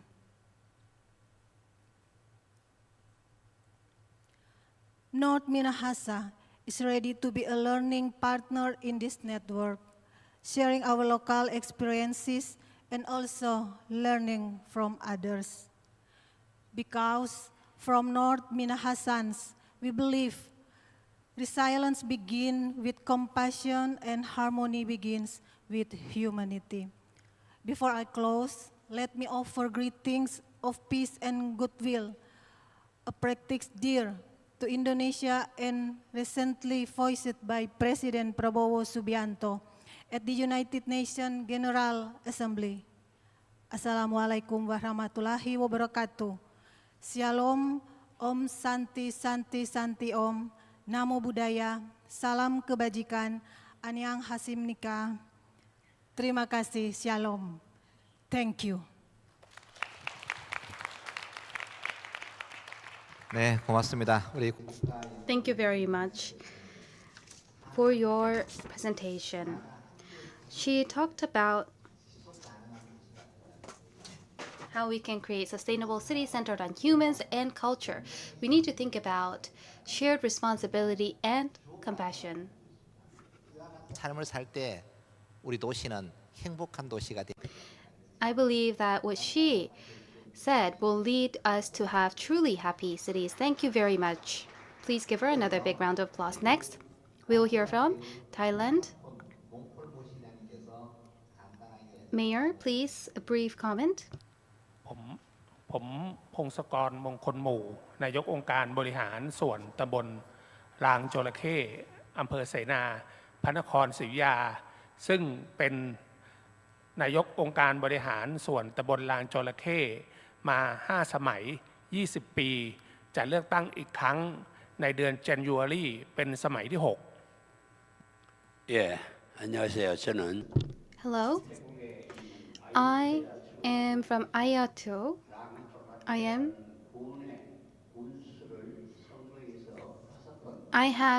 I was elected 5 times as my position, and I will be running for the 6th time as the county head next year in January. ประเทศไทย 3 ปีโดยหลายๆผลงานได้เป็นวาระแห่งชาติ 저는 Within Thailand, I lead and I've been awarded 3 times for life in integrity. ตั้งแต่ในคันมารดาในคันแม่ 태국에는 In Thailand, there's broken homes, a lot of single-parent families raising children alone, and I've been helping them for a very long time. ที่ลางจระเข้ของเราเลี้ยงเด็กตั้งแต่แรกเกิดโดยไม่คิดค่าใช้จ่าย 결손가정의 애들 The children from broken homes, if they are a student within this county, I always provided support for their education and well-being. ที่จัดกิจกรรมอันยิ่งใหญ่นี้ขอบคุณครับ 저는 안동시장 I am honored to be here with the invitation of the mayor of Andong. I could not prepare a lot because I was invited a short while ago, but next time I'll make sure to prepare a lot more. Thank you very much for your comment. Next, move on to São Paulo. We have Maria Silvia Basula, Municipal Department of Education at São Paulo. She will present on educating city intersectorality and the role of the 59 CEUs. Please give her a big round of applause. It's an honor to be here and participate with this network about humanistic city. Our gratitude. São Paulo is an educating city, and we show now intersectoral collaboration and the whole of São Paulo's 60 cells in supporting communities and students.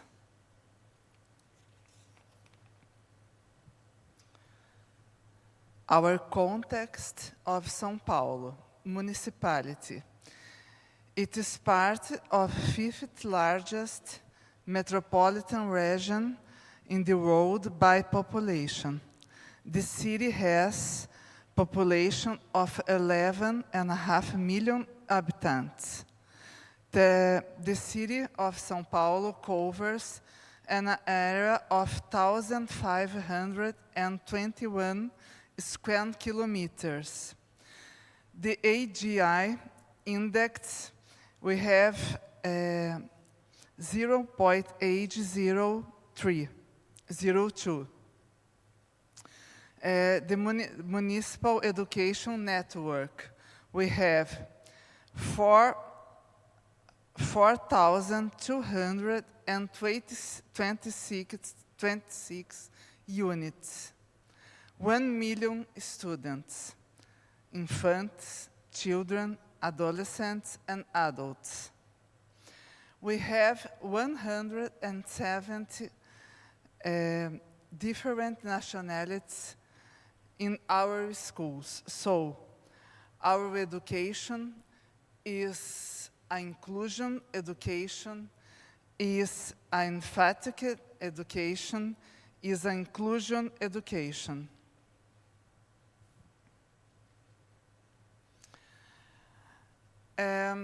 Our cells unified education centers. This acronym CELS means in Portuguese skies. So the cells, this complex cells, means in our communities like a cells, like a skies. Here you can see the cell Paraisópolis and the cell Capão Redondo. These different communities, but the same complex in these communities.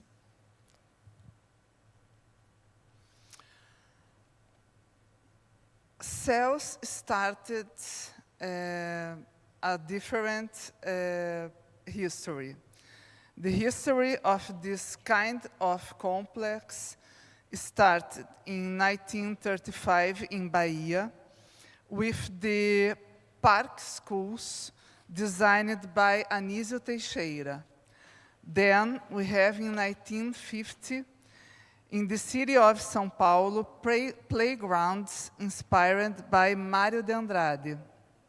And then in Rio de Janeiro in 1980 we have a CIEPS, another public policy designed by Darcy Ribeiro. And in 2003, we have our cells in São Paulo, started in 2003 with Marta Suplicy, our mayor, Marta Suplicy. Here, another cell. You can see some kinds of this complex. Now we have 63 cells in São Paulo. 3 new cells that our mayor, Ricardo Nunes, is open now for the population. I think you can see the all the cells in our city. And the goals of our cells: promote the development of babies, children, adolescents, young people, adults, and elderly. Be a reference for development within the territory and the community. Be a place for democratic and emancipatory and innovative education experience. Promote children and youth protagonism. Be a center for promoting social justice in the territory and community. Ensure the right and access of cell attendants to education, culture, leisure, sports and recreation, and technologies.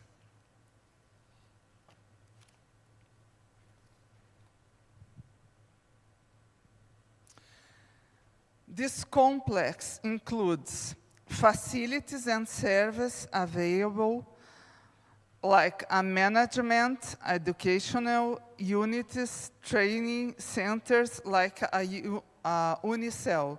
Unicel is a universities for all the people in all these 60 units and other education. A preparatory management, assembly for our youth and assembly, libraries like baby libraries, adult libraries, young libraries, storytelling artists, saraus, a culture like a theater, dancing studios, music, hip-hop, peripheral culture, and the others. A sport like a block, a pool, a skate park, a soccer, indoor gyms, outdoor court, gym and dance, and the other space for the sports.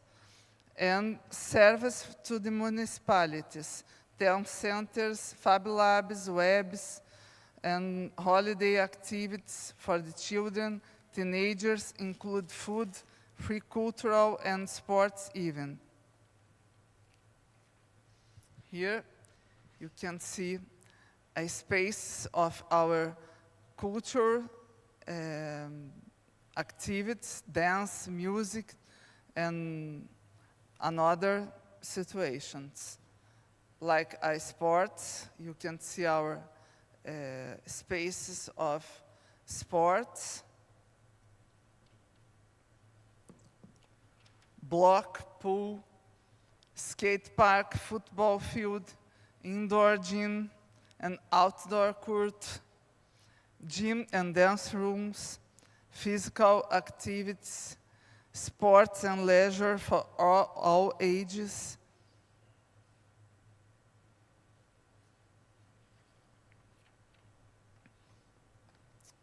and participatory management in assembly, general, sectoral, children's, juvenile,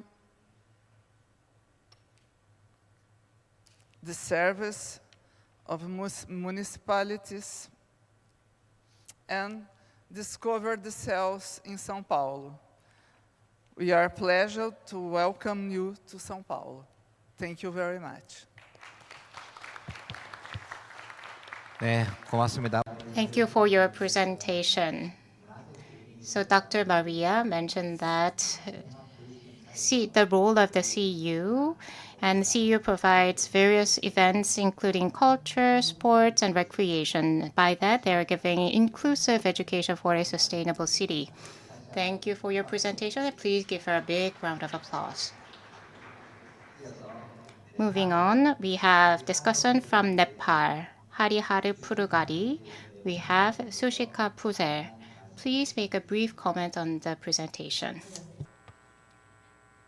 yes औपचारिक सम्मेलनमा उपस्थित एन्नो city सहरका mayor Wang गी Chang लगायत उहाँको सम्पूर्ण management Tim र सरकारका सम्पूर्ण व्यक्तिहरू र यस कार्यक्रममा पाल्नुहुने सम्पूर्ण महानुभावहरूमा सर्वप्रथम हार्दिक न्यानो नमस्कार अनि अभिवादन व्यक्त गर्न चाहन्छु. Hello and warm greetings. I'm Suspa Puzel Nyopane, a member of the Provincial Assembly member, Bagmati Province, Nepal.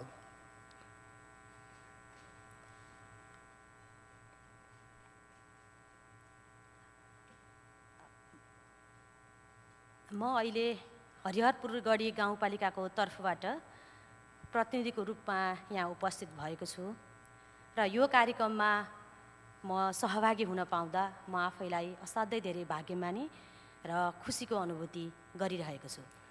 Currently representing Hariharpur-Gadi Rural Municipality, Nepal. I'm feeling honored to be here.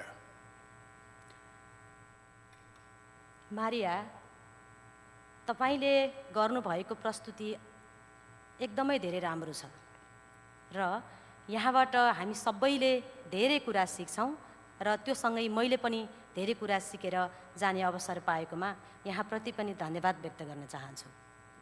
Maria, I was impressed by your presentation. We also got the opportunity to learn a lot from it.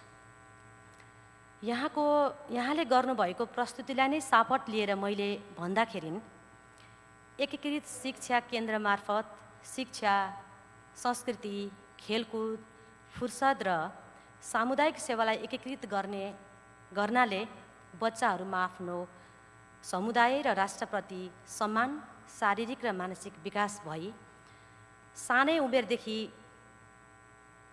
सकारात्मक सोचको विकास भई मानवतावादी सोच र व्यवहार विकास हुनेछ र हिजो हामीले संयुक्त रूपमा जारी गरिएको बडापत्रको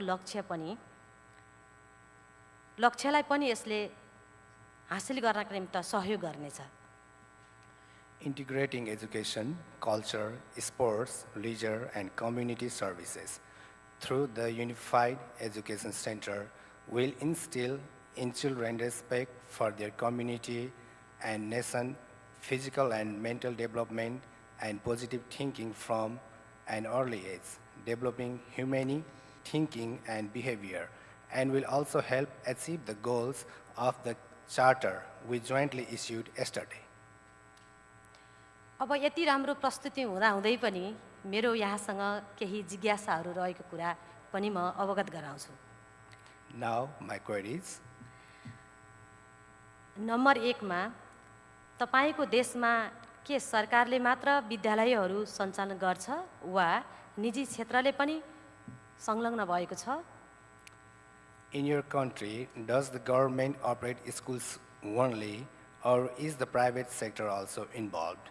I asked this question because there are two types of schools in our country. र मेरो दोस्रो क्वेसन रहेको छ, यदि सरकार र निजी क्षेत्रले दुवैले सञ्चालन गर्छ भने दुई थरीको विद्यालयको समन्वय र समानता कसरी हुन सक्छ? मेरो यो दुईवटा जिज्ञासा मेरिया सामु राख्न चाहन्छु। If both the government and private sector operate schools, how can there be coordinate and equality between the two? Thank you.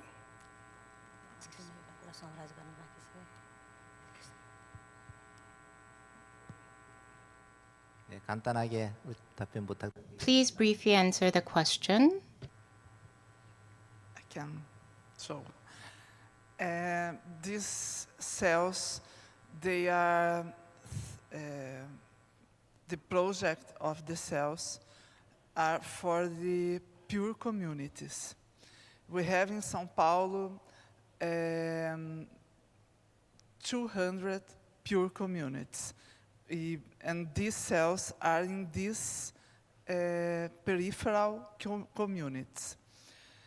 And this kind of situation about the respect of this equipment, I don't have any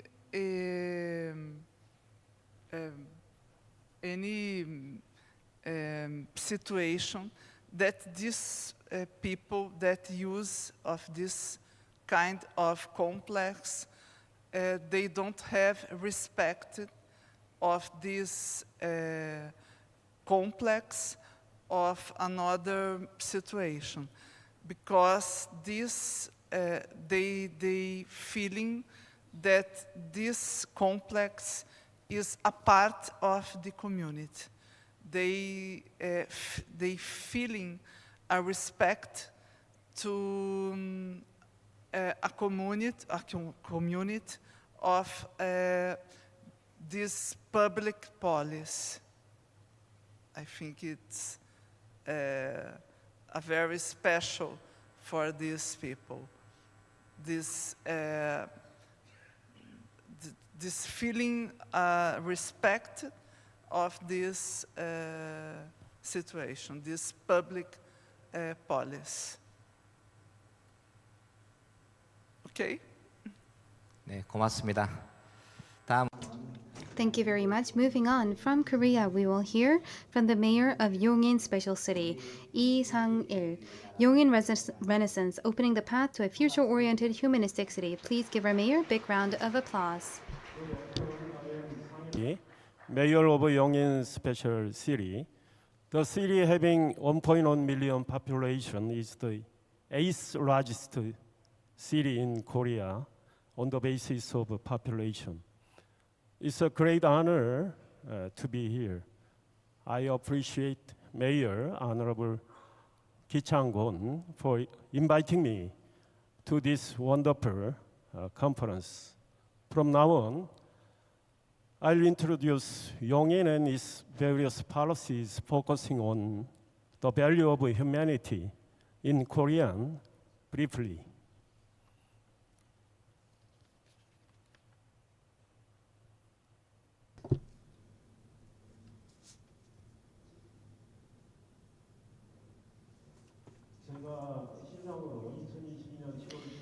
In 2022, July, I became the mayor, so I would like to tell you about the slogan that I created.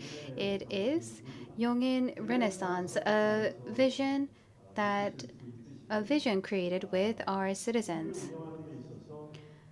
So as you can see through our vision, I always put humanistic values at the very center of my policy efforts in city administration. All in all, culture and arts, industry, education, in all of these areas, it's very important to increase the quality of lives of our citizens. I believe that that is my responsibility. And of course, I do think that I should bring a lot of joy to our citizens. I majored in economics in college, and also I was a reporter in a media outlet. I was also a part of the National Assembly. I personally have a lot of interest in humanities, which is why I studied a lot about humanistic values. And I also hold special lectures at businesses, at schools, at universities, at lifelong learning centers. I give lectures about humanistic values. Like, for instance, I would show a lot of different pictures, and I had a case where I taught about the play of Shakespeare, and also I showed a lot of different data and documents on the West and East, and did a lecture on that, on the various lessons that we could learn. And recently, I also connected pictures with music and talked about music, artists, painters, and I selected the songs to be played myself. So after last year, I had the special lecture once again this year, and the citizens of my city enjoyed it very much. In my city, we hold a lot of humanistic policies. Yongin Special City, when we look at Andong City, it has a lot of cultural heritage, and it's a city that preserves the culture of Korea well. The same goes for Yongin. Our ancestors left a lot of great value to us. And Yongin also has a lot of cultural artifacts, and we are a sister city with Andong City. So we are making joint effort to increase our cultural historic value.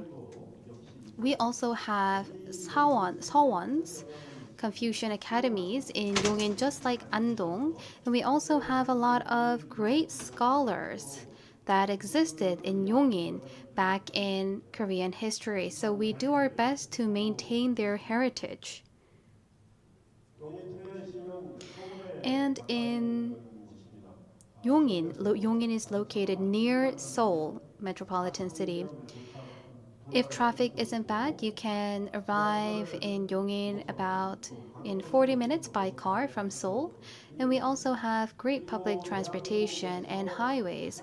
And in Korea, Yongin was the very first city to start investing in semiconductors. 43 years ago, we saw the first development of semiconductor in Korea in Yongin, and Samsung Semiconductors is being developed in Yongin, especially in Yongin, SK Hynix, and Samsung Electronics, very leading companies, and especially HBM, they're in Yongin. Right now, they're forming semiconductor clusters in Yongin of the largest scale in the world. So Yongin is making effort to grow humanistic values alongside semiconductors. And also, we're making effort to let our citizens know about our past history and culture. Because there's a lot of high-tech related companies in our city is well off financially. We use all of that budget to enrich our citizens' lives.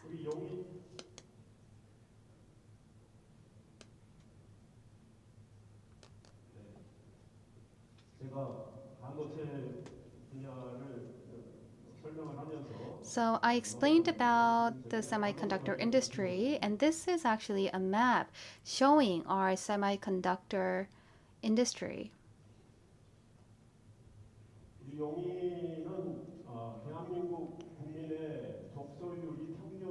In Yongin, in Korea, on average, 43% of the Korean population read. In Yongin, it is 54%, and it is the highest rate in Korea. We have 22 libraries, and we are continuously building even more libraries. It's very difficult to build libraries straight away at a large scale, which is why we utilize a lot of vending machine-like libraries. And in these vending machine libraries, there's about 250 books stored. And people can lend, borrow, and read freely through these smart vending machine libraries. And also, citizens can go to bookstores and select the books that they want to read and read them straight away, because our city buys the books that citizens choose for them. Suji Library, when we think about Suji Library, for instance, the borrowing rate in that library is #1 nationwide. And Yongin Library, Yongin has 10 libraries out of the 100 top libraries in Korea. Also, we select human books written by great scholars and experts so that citizens can know more about these great ideas. Of course, I didn't major in art, but a book that I wrote was also selected in the art category. Also, we have a lot of centers and facilities for the elderly. We have a lot of activities for seniors, and seniors have the willingness to learn, which is why we have these activities. Of course, it's important to create good infrastructure for our citizens. To fulfill our citizens' need for culture and leisure activities, we keep on building and adding new cultural facilities. I also give a lot of special lectures to students. I actually hold meetings with students and parents. In Yongin, there's 191 elementary, middle, and high schools, including the schools for the disabled. I meet with every single principals of these schools and the parents and students of these schools to imbue humanistic values. And also, we work to improve school commute safety. I have prepared a lot, but I am out of my time, so let me just go straight to the conclusion.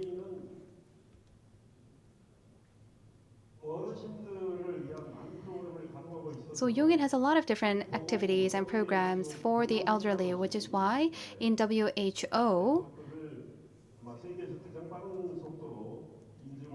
we were able to receive the certificate for senior-friendly city, and we also got children-friendly city certification from UNICEF, and also woman-friendly city.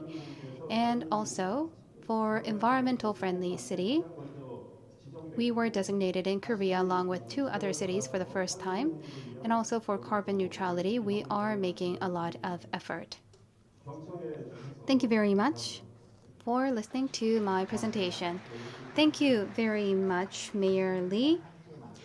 Mayor Lee mentioned how the city is doing much to create the Yongin Residence with its citizens in all areas, culture, education, and all of this, human values should take center, and that is how a city can become sustainable. And of course, citizens' humanistic values can be nurtured with reading and books. Please give him another big round of applause. From Tangerang Nabi Muhammad, Indonesia, we will hear a brief comment. Everybody.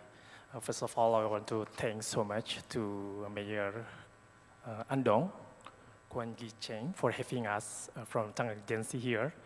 And secondly, I want to impress about Mr. Sang Il Lee, the mayor of Yongin City. This great presentation, I think, that we know your city is the big, has the big industry. Samsung is really known everywhere in Indonesia too, I think. But your city still think about the humanity, not only the industrial. I think your integration in developing your city is very good. Not only the industry, but you think about how to develop the humanity from the children until the elders that I heard before. You have a special program called the elderly. All right, it's really great, I think. Same as the Yongin City, Changrang Regency is the industrial city or regency. I think we have some same sector, and we think we have to learn more to your city. Maybe you can be our sister city next time for collaboration in any sector, industrial or humanity. I think, yes, it's really great. I think not enough in this time, but can continue with the next time, with the next collaboration between Changrang and Yongin City. Thanks so much for the time. Thank you so much. 네. Thank you very much for your comment. Yongin Special City in this January, I actually visited Texas Taylor in the US. Samsung Electronics there made a large investment and is creating a very big semiconductor fab. And in Williams County, I think the population is more than 1 million. We actually signed a sisterhood agreement. We became a sister city this January. I visited on the 9th of January, Williamson County, and they actually declared a day of Yongin. And also in front of the Samsung fab in Taylor City, we also got a street named after Samsung.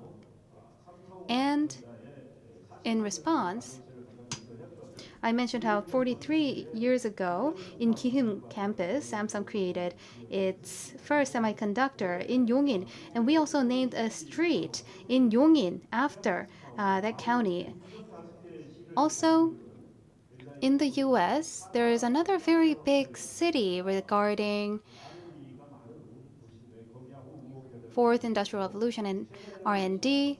We also signed an agreement with them. And recently in Spain, we also signed a cooperation agreement with Sevilla. So I believe that going forward, of course, we will be able to sign a cooperation agreement with your city as well. And I think that a lot of Indonesian cities and Yongin and other Korean cities should cooperate and develop together. So I think that we can have more concrete discussions going forward.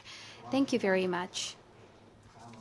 So next we will hear from Japan, from Kamakura City, Mayor Takashi Maso, on the topic United in Heart, Praying for Peace from East Asia to the World. A big round of applause, please. Hello, everyone. 通訳の方、よろしくお願いします。では、鎌倉市はアンドン市と10年以上実は交流を続けてきました。そんな中で毎年お招きをいただいているんですけれども、市長の掲げる、素晴らしいこのビジョン、そして理想を私は心から尊敬をしておりまして、市長を実の兄のように慕っているというそういう私でございます。どうぞよろしくお願いいたします。鎌倉の発表させていただきます。鎌倉は今年東アジア文化都市という事業を取り組んでおりますので、そのことをちょっとご紹介をしながら鎌倉の取り組みをお知らせしたいというふうに思っています。鎌倉は東京の南側にあって電車や車で約1時間の場所にあります。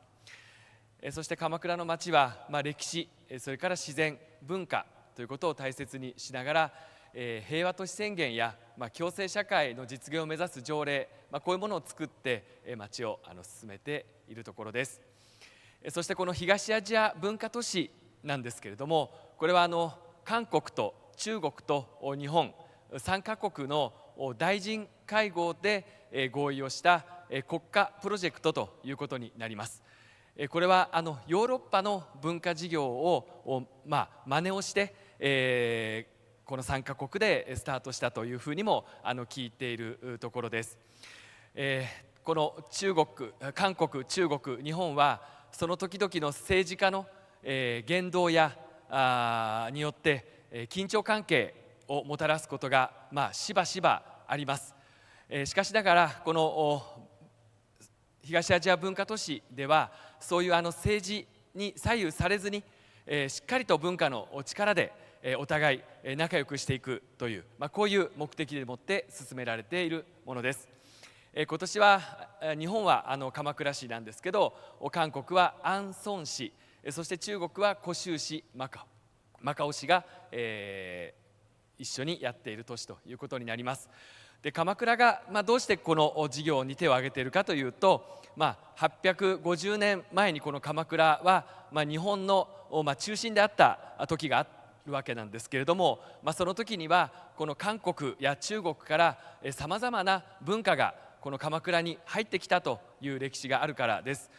禅や、お茶、また詩、それから絵画、文学、こういうものが韓国や中国から日本にもたらされた、その玄関口として鎌倉が、担ったという時代があったというところです。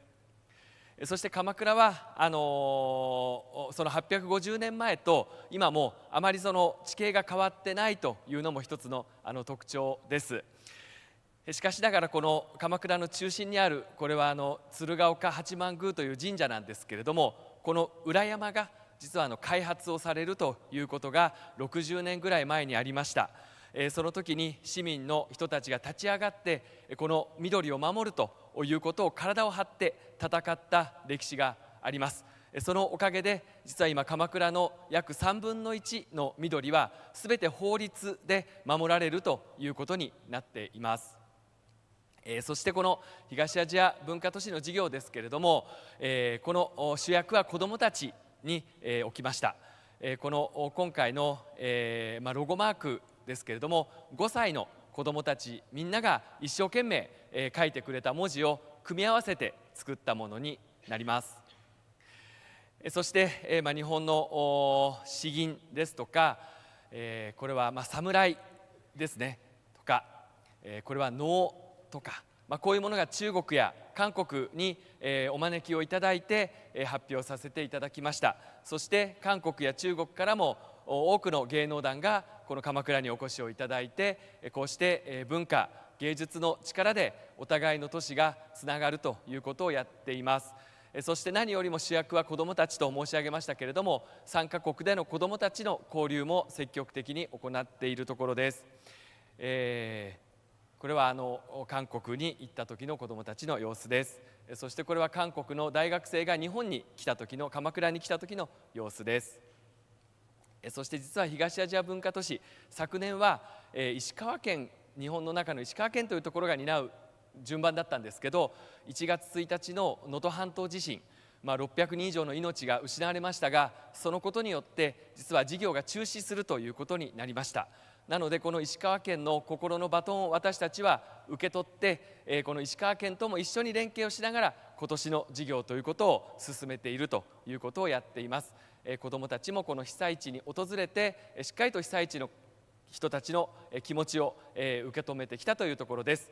そしてこの東アジア文化都市は1年交代になります。来年は韓国は安東になります。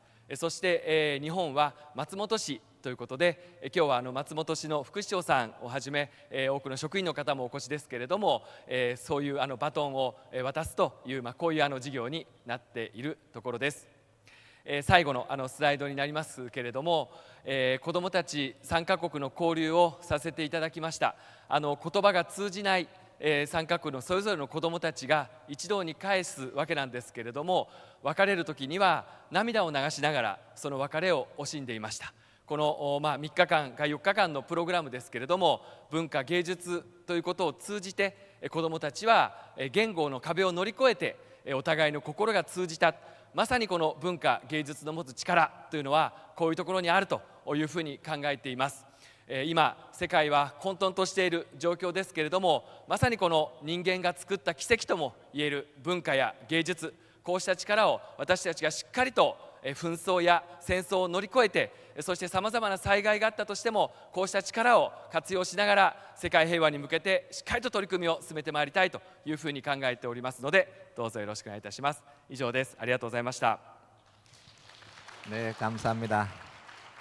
Thank you very much. So Kamakura City and Andong City has been exchanging for a very long time.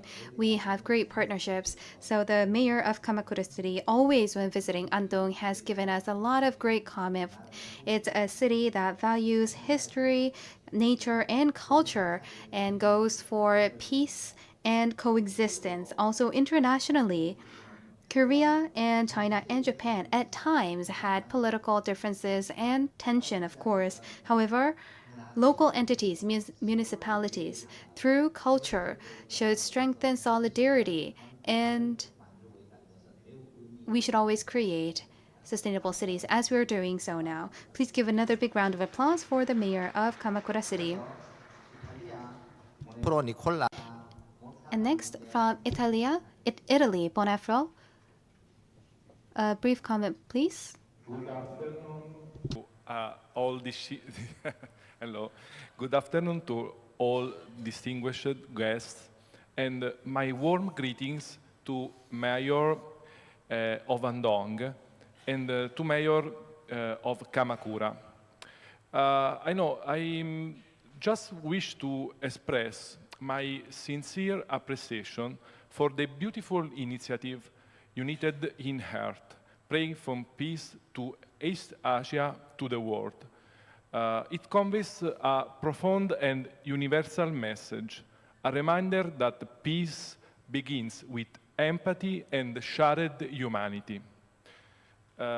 These initiatives reflect the very essence of the World Humanistic Cities Network, building bridges among cultures and nurturing understanding through compassion, culture, and dialogue.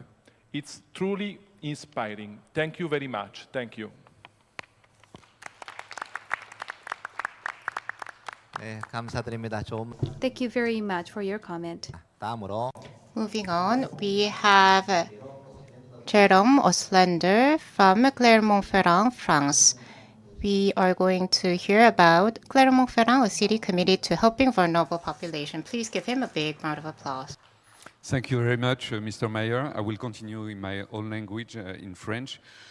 On est effectivement très heureux de participer à ce congrès des villes humanistes parce que notre ville, Clermont-Ferrand, se définit elle-même comme une ville humaniste, puisque l'un des objectifs majeurs, principaux que nous poursuivons depuis que nous dirigeons cette ville, il vise à assurer la dignité qui doit être garantie à chaque être humain et donc à chacun des habitants de notre ville. Et assurer la dignité de chacun, c'est d'abord faire en sorte que chaque habitant de notre ville puisse disposer d'un toit sur la tête pour pouvoir se loger, pour pouvoir vivre de manière sécurisée, pour pouvoir vivre de manière digne, à l'abri du froid, à l'abri de la chaleur. Et toutes nos villes sont aujourd'hui confrontées à des situations analogues, à une tension du marché de l'immobilier, à un coût du foncier de plus en plus important, qui fait qu'il est de plus en plus difficile pour celles et ceux qui vivent et qui travaillent dans nos villes de se loger à des coûts raisonnables. Et donc ça nécessite, si on veut permettre à nos concitoyens de continuer à vivre et à se loger dans nos villes, des politiques publiques extrêmement volontaristes. Et c'est le choix que nous avons fait à la ville de Clermont-Ferrand, puisque nous avons décidé de porter des politiques de construction de logements sociaux, à la fois publics et privés, qui font qu'aujourd'hui, dans notre ville, il y a 29% de logements sociaux, ce qui est bien au-dessus de la moyenne nationale. Et donc ça, nous en sommes plutôt fiers, mais on peut toujours mieux faire. Et quand on regarde plus dans le détail la manière dont les logements sont répartis dans notre ville, on se rend compte qu'il y a un phénomène de ghettoisation, un phénomène d'homogénéisation sociale qui fait que tous les logements sociaux se trouvent peu ou prou dans les mêmes quartiers et d'autres quartiers sont dépourvus de logements sociaux, ce qui fait qu'on a des quartiers de personnes qui sont dans le besoin et qui sont réunis ensemble et des quartiers avec des personnes beaucoup plus riches et ça crée un clivage. Or, une ville harmonieuse, une ville où les gens vivent en harmonie, c'est une ville où les gens partagent la même vie. Donc ce qu'on essaie de faire, c'est aussi de la mixité sociale et c'est la raison pour laquelle on a mis en place des servitudes de mixité sociale qui obligent les constructeurs privés à chaque fois qu'ils ont des projets immobiliers de plus de 20 habitations, de créer 25% de logements sociaux en plus. Et toutes les constructions aussi de logements publics se font prioritairement dans ces quartiers qui sont dépourvus de logements sociaux. Assurer à chacun de vivre dans la dignité, c'est assurer aux personnes que nous accueillons dans notre ville de vivre également dans la dignité. Et c'est assurer notamment aux migrants et aux réfugiés qui viennent se mettre à l'abri des persécutions dans leur pays d'origine, d'être accueillis dans des conditions de dignité. Notre ville, elle a une grande tradition, une ancienne tradition d'hospitalité et d'accueil des personnes qui subissent ces persécutions-là. On a, pendant la Deuxième Guerre mondiale, accueilli l'université de Strasbourg, alors que l'envahisseur nazi avait annexé l'Alsace-Lorraine. Plus récemment, à la suite des massacres commis par l'État irakien, on a accueilli des Kurdes en 1989 à Clermont-Ferrand. On a accueilli également dans les années 2000, au moment du printemps arabe, des réfugiés syriens, des réfugiés irakiens, des réfugiés afghans. Et plus récemment, après la guerre d'invasion massive de la Russie contre l'Ukraine, nous accueillons des réfugiés ukrainiens. Donc on a cette grande tradition d'accueil de réfugiés. Il se trouve que c'est une compétence de l'État, l'accueil des réfugiés, et que les conditions d'accueil ne sont pas encore satisfaisantes. C'est la raison pour laquelle la ville, la municipalité, s'engage aussi pour permettre un meilleur accueil des migrants, en soutenant les associations qui accompagnent les migrants et en assurant une sorte de fédération de tous les acteurs publics et privés qui vont permettre aux migrants d'avoir accès au logement, d'avoir accès aux services publics, d'avoir accès à l'éducation pour leurs enfants, d'avoir accès également aux services culturels et aux services d'animation et de la jeunesse. Assurer enfin l'égalité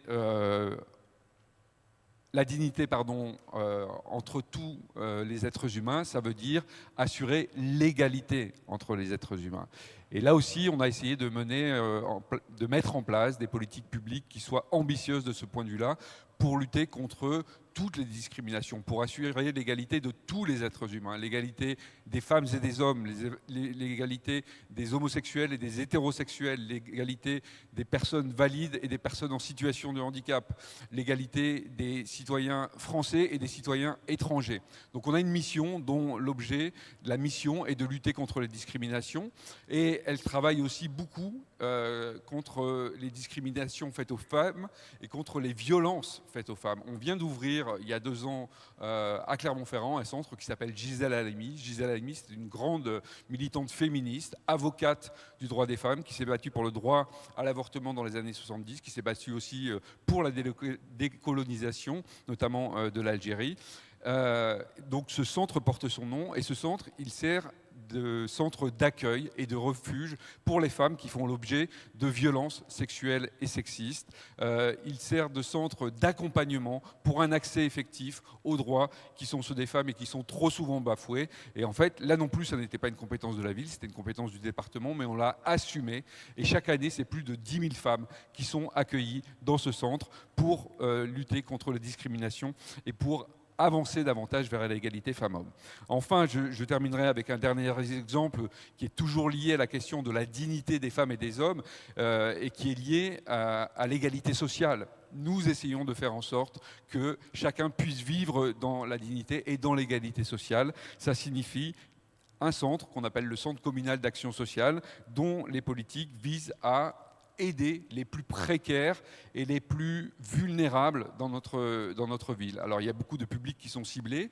Je vais vous parler d'un public plus particulier qui a été évoqué ce matin par le président de la Banque mondiale avec beaucoup de force et de pertinence quand il nous a dit qu'ici en Corée, le défi majeur auquel le pays était confronté était celui de la dénatalité et celui du vieillissement de la population. Eh bien, nous sommes confrontés, peut-être pas avec autant d'amplitude, mais nous sommes confrontés aux mêmes enjeux, aux mêmes défis dans notre ville de Clermont-Ferrand, dans notre pays, puisque nous assistons effectivement à une baisse de la natalité en France et à un vieillissement de la population, puisque d'ici 2050, la population du 4e âge va doubler en France. Donc nous devons, et c'est un enjeu majeur pour nos villes, assurer des conditions qui leur permettent de continuer à vivre dignement dans notre ville. C'est pour ça qu'on a mis en place un service public d'aide aux personnes âgées. C'est un service d'aide à domicile qui va aider les personnes âgées au lever, pour le petit déjeuner, pour les soins, pour se laver, pour se coucher. Et de la même manière, nous avons 8 centres d'accueil de personnes âgées, ce qu'on appelle des EHPAD en France, qui assurent 24 heures sur 24 l'accompagnement des personnes âgées dans des centres collectifs où elles ont chacune un appartement individuel, mais où elles sont prises en charge lorsqu'elles ne sont plus en capacité d'être en autonomie. Donc voilà, je vous ai donné quelques exemples qui sont emblématiques de ce que l'on essaye de faire pour renforcer la dignité des êtres humains. Et cette notion de dignité des êtres humains, elle est bien évidemment au cœur de ce réseau des villes humanistes, parce que promouvoir la tradition humaniste, ça veut dire qu'on se bat pour ce qui correspond à l'amélioration de la dignité de tous les êtres humains. Donc je vous remercie. 네, 고맙습니다. Thank you for your presentation. The Vice Mayor mentioned to make a sustainable, happy city, everyone needs to be equal, and the dignity of the people living in the city should be respected. To guarantee dignity of the people, he mentioned one case. As the city suffered from rising real estate price, for people it is difficult to buy homes. So that's why Clermont-Ferrand and France provide social housing. And related to equality, he mentioned that to solve intergenerational conflict, it is important to resolve that first. And Vice Mayor stressed the importance of equality, and he made a lot of efforts to achieve more equal city. Once again, please give him a big round of applause. Moving on, I would like to invite Cameroon discussant Mayor Tanne. Please make a brief comment.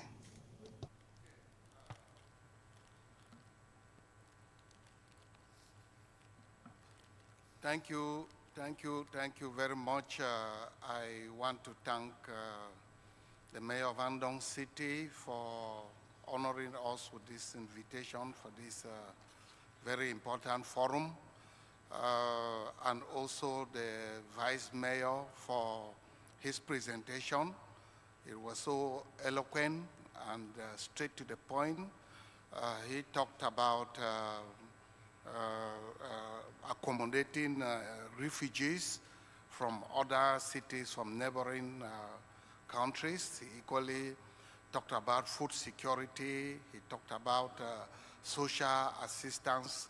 And most importantly, he talked about municipal housing estate to ensure accommodation for all, as well as education for the young and gender-based violence policies, and we can name the rest. But I have just one question. Given that the world is a global village, and there's this policy of leave no one behind, that we need to accompany everybody to enjoy a livable world. I don't know, does your city have any policy? Is there any policy that can accompany developing city like us, like Bamenda in Cameroon, towards emergence like your city and maybe other cities across the groups? Thank you very much.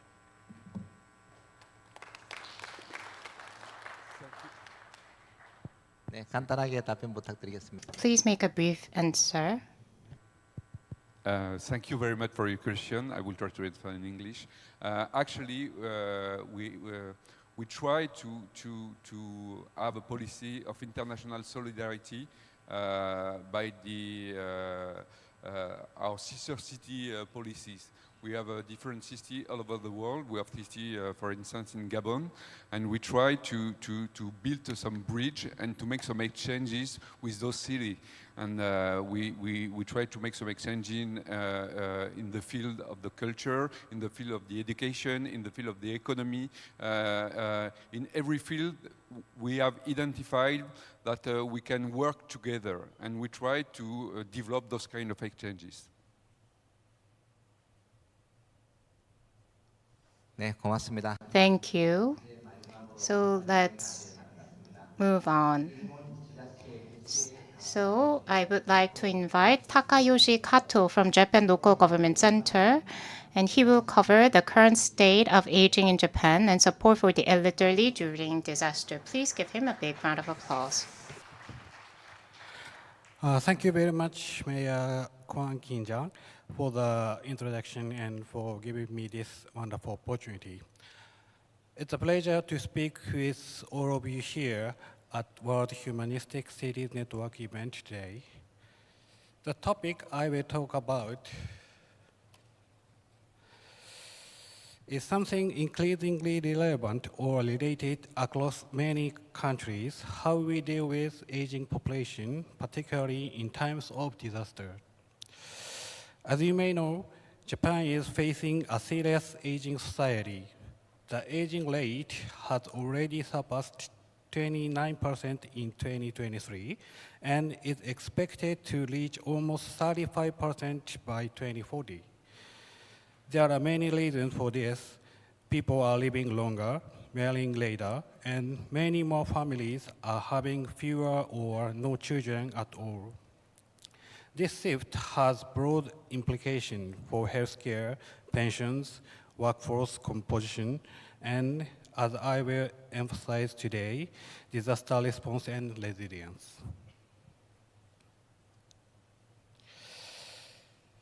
Another concerning trend is the rise in elderly people living alone. In 1980, the percentage of the elderly people living alone were 4% for men and 11% for women. But by 2020, this is expected to be 15% for men and 22% for women. Why does this matter? Because in disasters, people living alone can face much higher risk than others. There's no one nearby to help, no immediate support, and communications may be more difficult.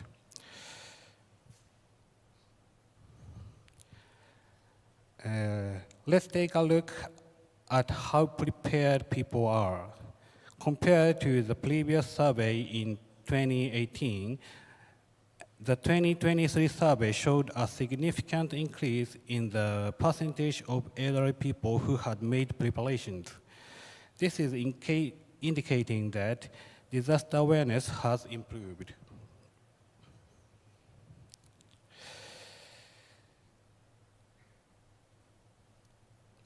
When comparing elderly people living alone with elderly people living with others for the same question, a higher percentage of elderly people living alone answered, "I am not doing anything in particular," than the other.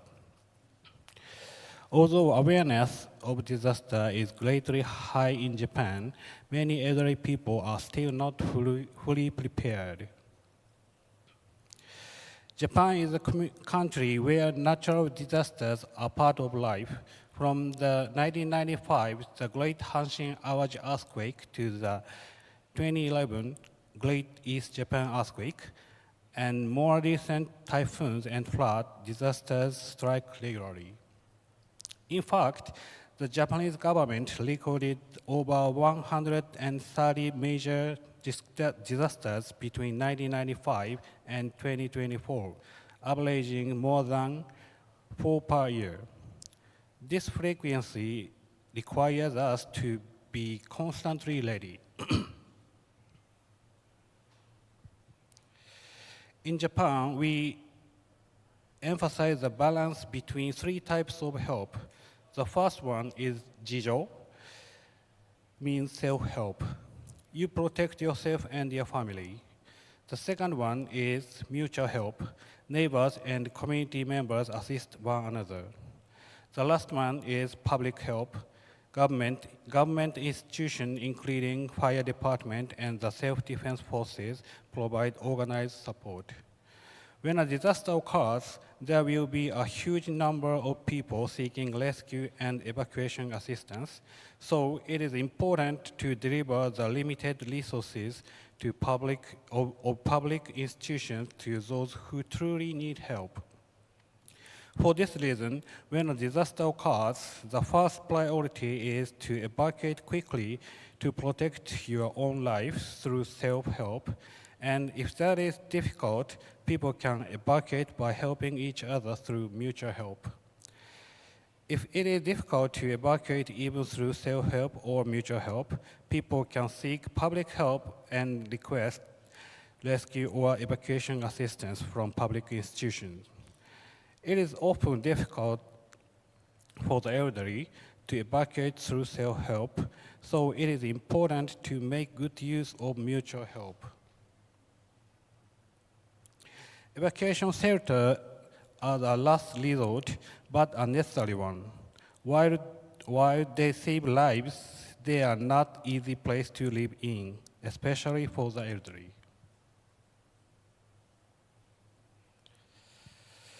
The Great East Japan earthquake in 2011 was the turning point.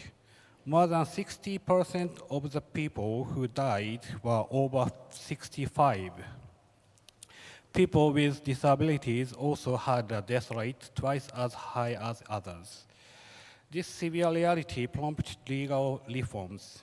Japan revised a Disaster Countermeasure Basic Act to require local government to create what we call list of residents needing assistance in evacuation. I don't much have time to explain everything today, but local government in Japan are creating and beginning to use this list by following steps shown in these slides. Let me close my presentation by encouraging all of you to think about what systems exist or are missing in your own cities. How can we ensure that no one is left behind when disaster strikes? Thank you very much for your attention.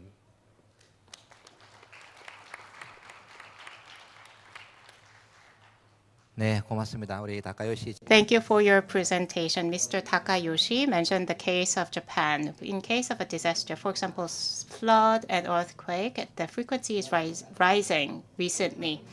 And due to aging population, many elderlies are hit hard. Especially those who are living alone are the hardest hit. To respond to this change, we need self-help, mutual help, and public help system. And for those living alone and those elderly, it is difficult to evacuate by themselves. So mutual help and public help are important. Once again, thank you. Please give him a big round of applause. Moving on, I would like to invite Sri Lanka City Council member for his comment. Hi, everyone. Thank you, Mr. Kato, for your insightful presentation on the current state of aging in the Japan and support for the elderly during disasters. The aging population is one of the burning issue for everyone today and in the future. So the approach you shared, integrating the evidence-based policy reforms, local governance accountability, community-based evaluation, these are the everything we also learned and we discussed during this forum. So your experience from Japan provides the valuable lessons for the cities around the world, especially as well as face the combined challenges for the climate change, natural disasters, and the rapidly for the aging population. It highlights how empathy-driven governance can strengthen the community resilience and ensure that no one is left behind. So I would like to ask from you, the cities, especially in the developing countries and the local authorities with limited resources and the limited capacities, how we can use your practice and your strategy to overcome this type of challenges.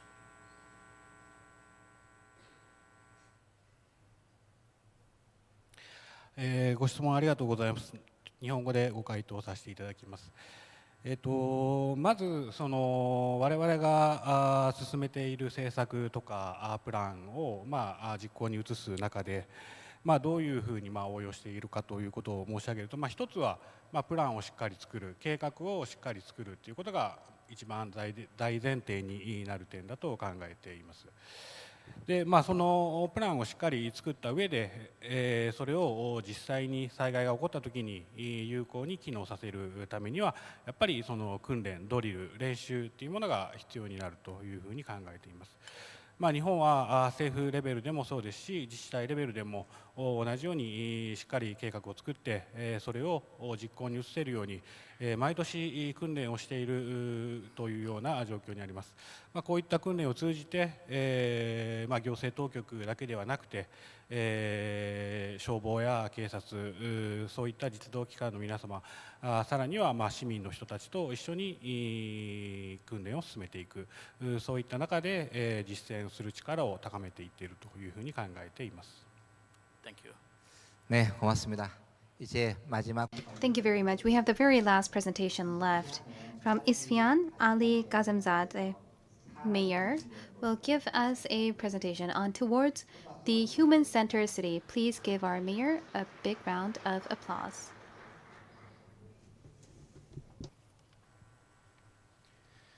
به نام خداوند عشق آفرین. ضمن تشکر از جناب گیجان گوان به خاطر این فرصتی که برای همه ما ایجاد کردند. به عنوان شهردار اصفهان پیام سرشار از عشق، محبت، صلح و دوستی مردم ایران را به تک تک شما تقدیم می کنم. موضوع بحث من شهرهای انسان محور و پدیده‌های جدید فناوری و فناوری‌های نوین است. فرزندی به دنیا آورده ایم به اسم هوش مصنوعی که امروز همه ما را نگران کرده است. شاید انگیزه جناب شهردار از تشکیل این جنبش فرهنگی اجتماعی بخشی از آن ناشی از نگرانی بابت فناوری‌های نوین باشد. فناوری‌هایی که در عین حال که می‌تواند کمک به زندگی انسان و کیفیت زندگی انسان بکند، امروز در نقاطی تبدیل به تهدید شده است، چه در بعد نظامی، چه در بعد امنیتی، چه در بعد اجتماعی، چه در بعد فرهنگی. در 2 ماه گذشته کشور من قربانی بخشی از این دانش‌های نوین و فناوری‌های نوین شد. بیش از 1000 نفر از مردم سرزمین من در یک حمله ناجوانمردانه با استفاده و کمک از هوش مصنوعی به شهادت رسیدند و کشته شدند. در میان این 1000 نفر حدود 50 نفر دانشمند و قهرمان ملی بودند که شخصاً با شناسایی نقطه سکونت آنها توسط هوش مصنوعی ترور شدند. عوارض اجتماعی هوش مصنوعی بردن انسانها به سمت فردیت، انزوا و جدایی از جامعه است. آفرین بر شهرداری که همت کرد و ما را کنار هم جمع کرد تا آماده شویم برای گذار از یک دوران سخت به سمت روزهای بهتر و آینده‌ای روشن‌تر. جناب شهردار، از شما استدعا دارم از همه تجارب گذشته استفاده بکنید. این اولین باری نیست که انسان در دفاع از انسانیت خودش قیام میکنه. رنسانس حرکتی بود مبتنی بر انسانگرایی. اومانیسم مبنای رنسانس بود، اما دیری نگذشت که در شهرهای صنعتی گرفتار شدیم و مجددا انسانیت ما و انسانیت همه بشر توسط صنعت مورد تهدید قرار گرفت. چارلی شاپلین با عصر جدید خود فریاد زد: انسان مراقب باش، صنعت تولید و مخلوق خود تو را به قربانگاه نبرد.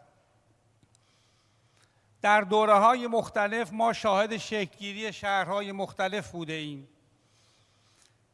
امروز حرکت جناب شهردار در واقع سرمایه‌گذاری روی نسل پنجم شهرها هست.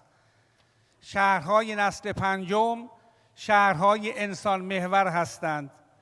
هر کدوم از ما باید بتوانیم در سیر تحول تاریخ شهرها جایگاه خودمان را تعیین بکنیم. نسل اول شهرها شهرهای صنعتی، نسل دوم شهرهای خدماتی، نسل سوم شهرهای دیجیتال، نسل چهارم شهرهای هوشمند و امروز ما برای مواجهه درست با پدیده هوش مصنوعی و فناوری‌های نوین به سمت شکل‌دهی شهرهای انسان محور می رویم. آفرین بر این شهردار پیشتاز و پیشگام.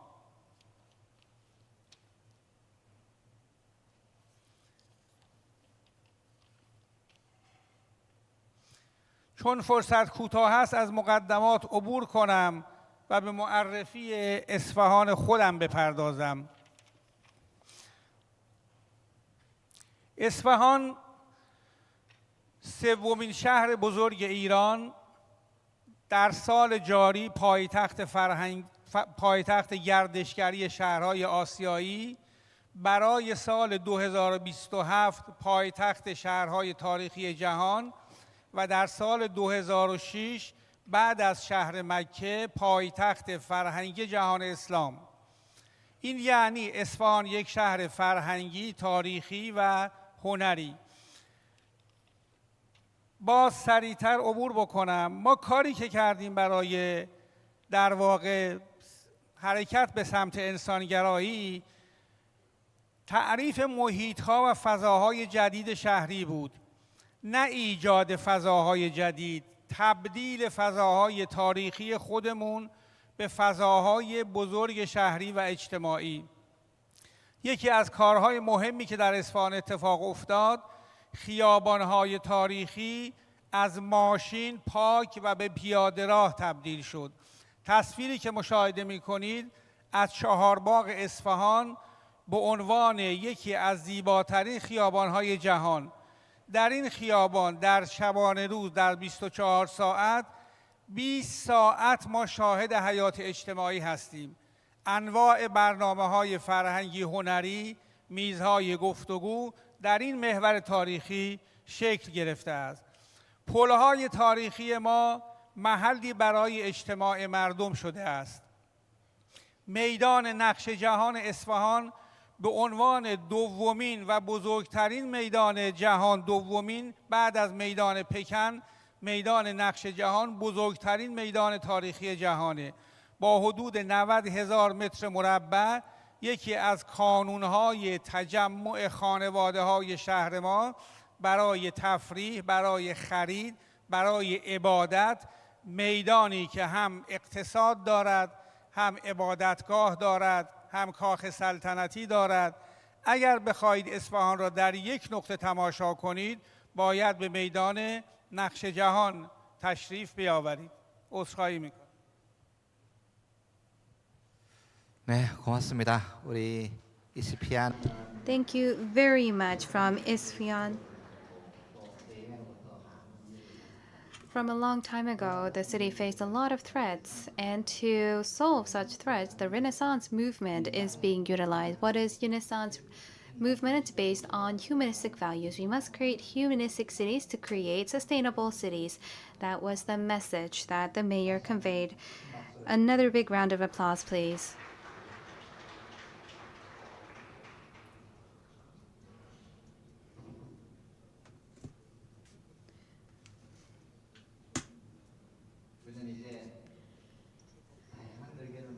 So today we've heard from various speakers. I was truly happy today because from a lot of different cities, I could hear about various policies centered on human values. People say that learning is the most meaningful and happy activity there is out there. Today, we talked about cities embracing humanity, urban spaces for a happy life, and inclusive urban policies for coexistence and diversity. In session 1, a lot of speakers gave their insights, and in session 2, we heard about the efforts of cities for cooperation and community engagement. And also, family should be at the center of cities. What's most important is that people need to be fair and dignified for a city to be sustainable. Also, there's a lot of people from different cultural backgrounds. We need to create policies for all of these people from different walks of life to become a happy city. And in all areas, humanistic values are the basis, the foundation. Without humanistic values, no city can be sustainable. Countries have territories and borders and are managed by national agendas. However, humanistic values have no borders and policies. I hope that everybody here can realize human values, and when that happens, humanity becomes one. The ultimate goal of humanity is to create a society without war, without social conflict, without polarization. A beautiful world that realizes all of these values. At the center is all of you here, and I'm very proud to make this comment. All of you here will create a future-oriented, happy city. You are great leaders that will turn that dream into a reality. Your efforts and the direction that you take will change the future of humanity. Please hold this value dear to your heart. Not realizing on the value of humanity is the current reality. At the end, people should be happy and take center. When we create a city of such values, the city can become sustainable. Today, listening to each other's presentations, that was the gathering, that was the wisdom that we could learn. If we all work hand in hand, I believe that our future is bright as it could get. Thank you very much for being here with us until the very end. Thank you all the presenters and commenters. I hope that everything that we discussed today will serve as valuable benchmarks, and we would be able to apply all of these policies to our respective cities for a brighter future. Thank you, everyone. Thank you very much to all of our presenters and participants for sharing such insightful and inspiring presentations. So this concludes our policy exchange sessions. And as you can see on the back side, you have the presentations as well as the wordings and summary of all of our presenters. 네, 뒤쪽으로 보시면 저희 오늘 연사분들의 On the screen, you can see the summary of what has been presented together with the illustration. We'll conclude the policy exchange sessions of our WHNC Assembly. And we once again would like to thank you for your attention and engagement. And we hope the discussions will further inspire collaboration among all of our cities. 네, 오늘 함께 해주셔서 대단히 감사드리면서 저는 여기서 Thank you all for your participation. 주연 Cho, and it was an honor to serve you today. Thank you very much. 네, 감사합니다. 저는 아나운서 조주연이었습니다.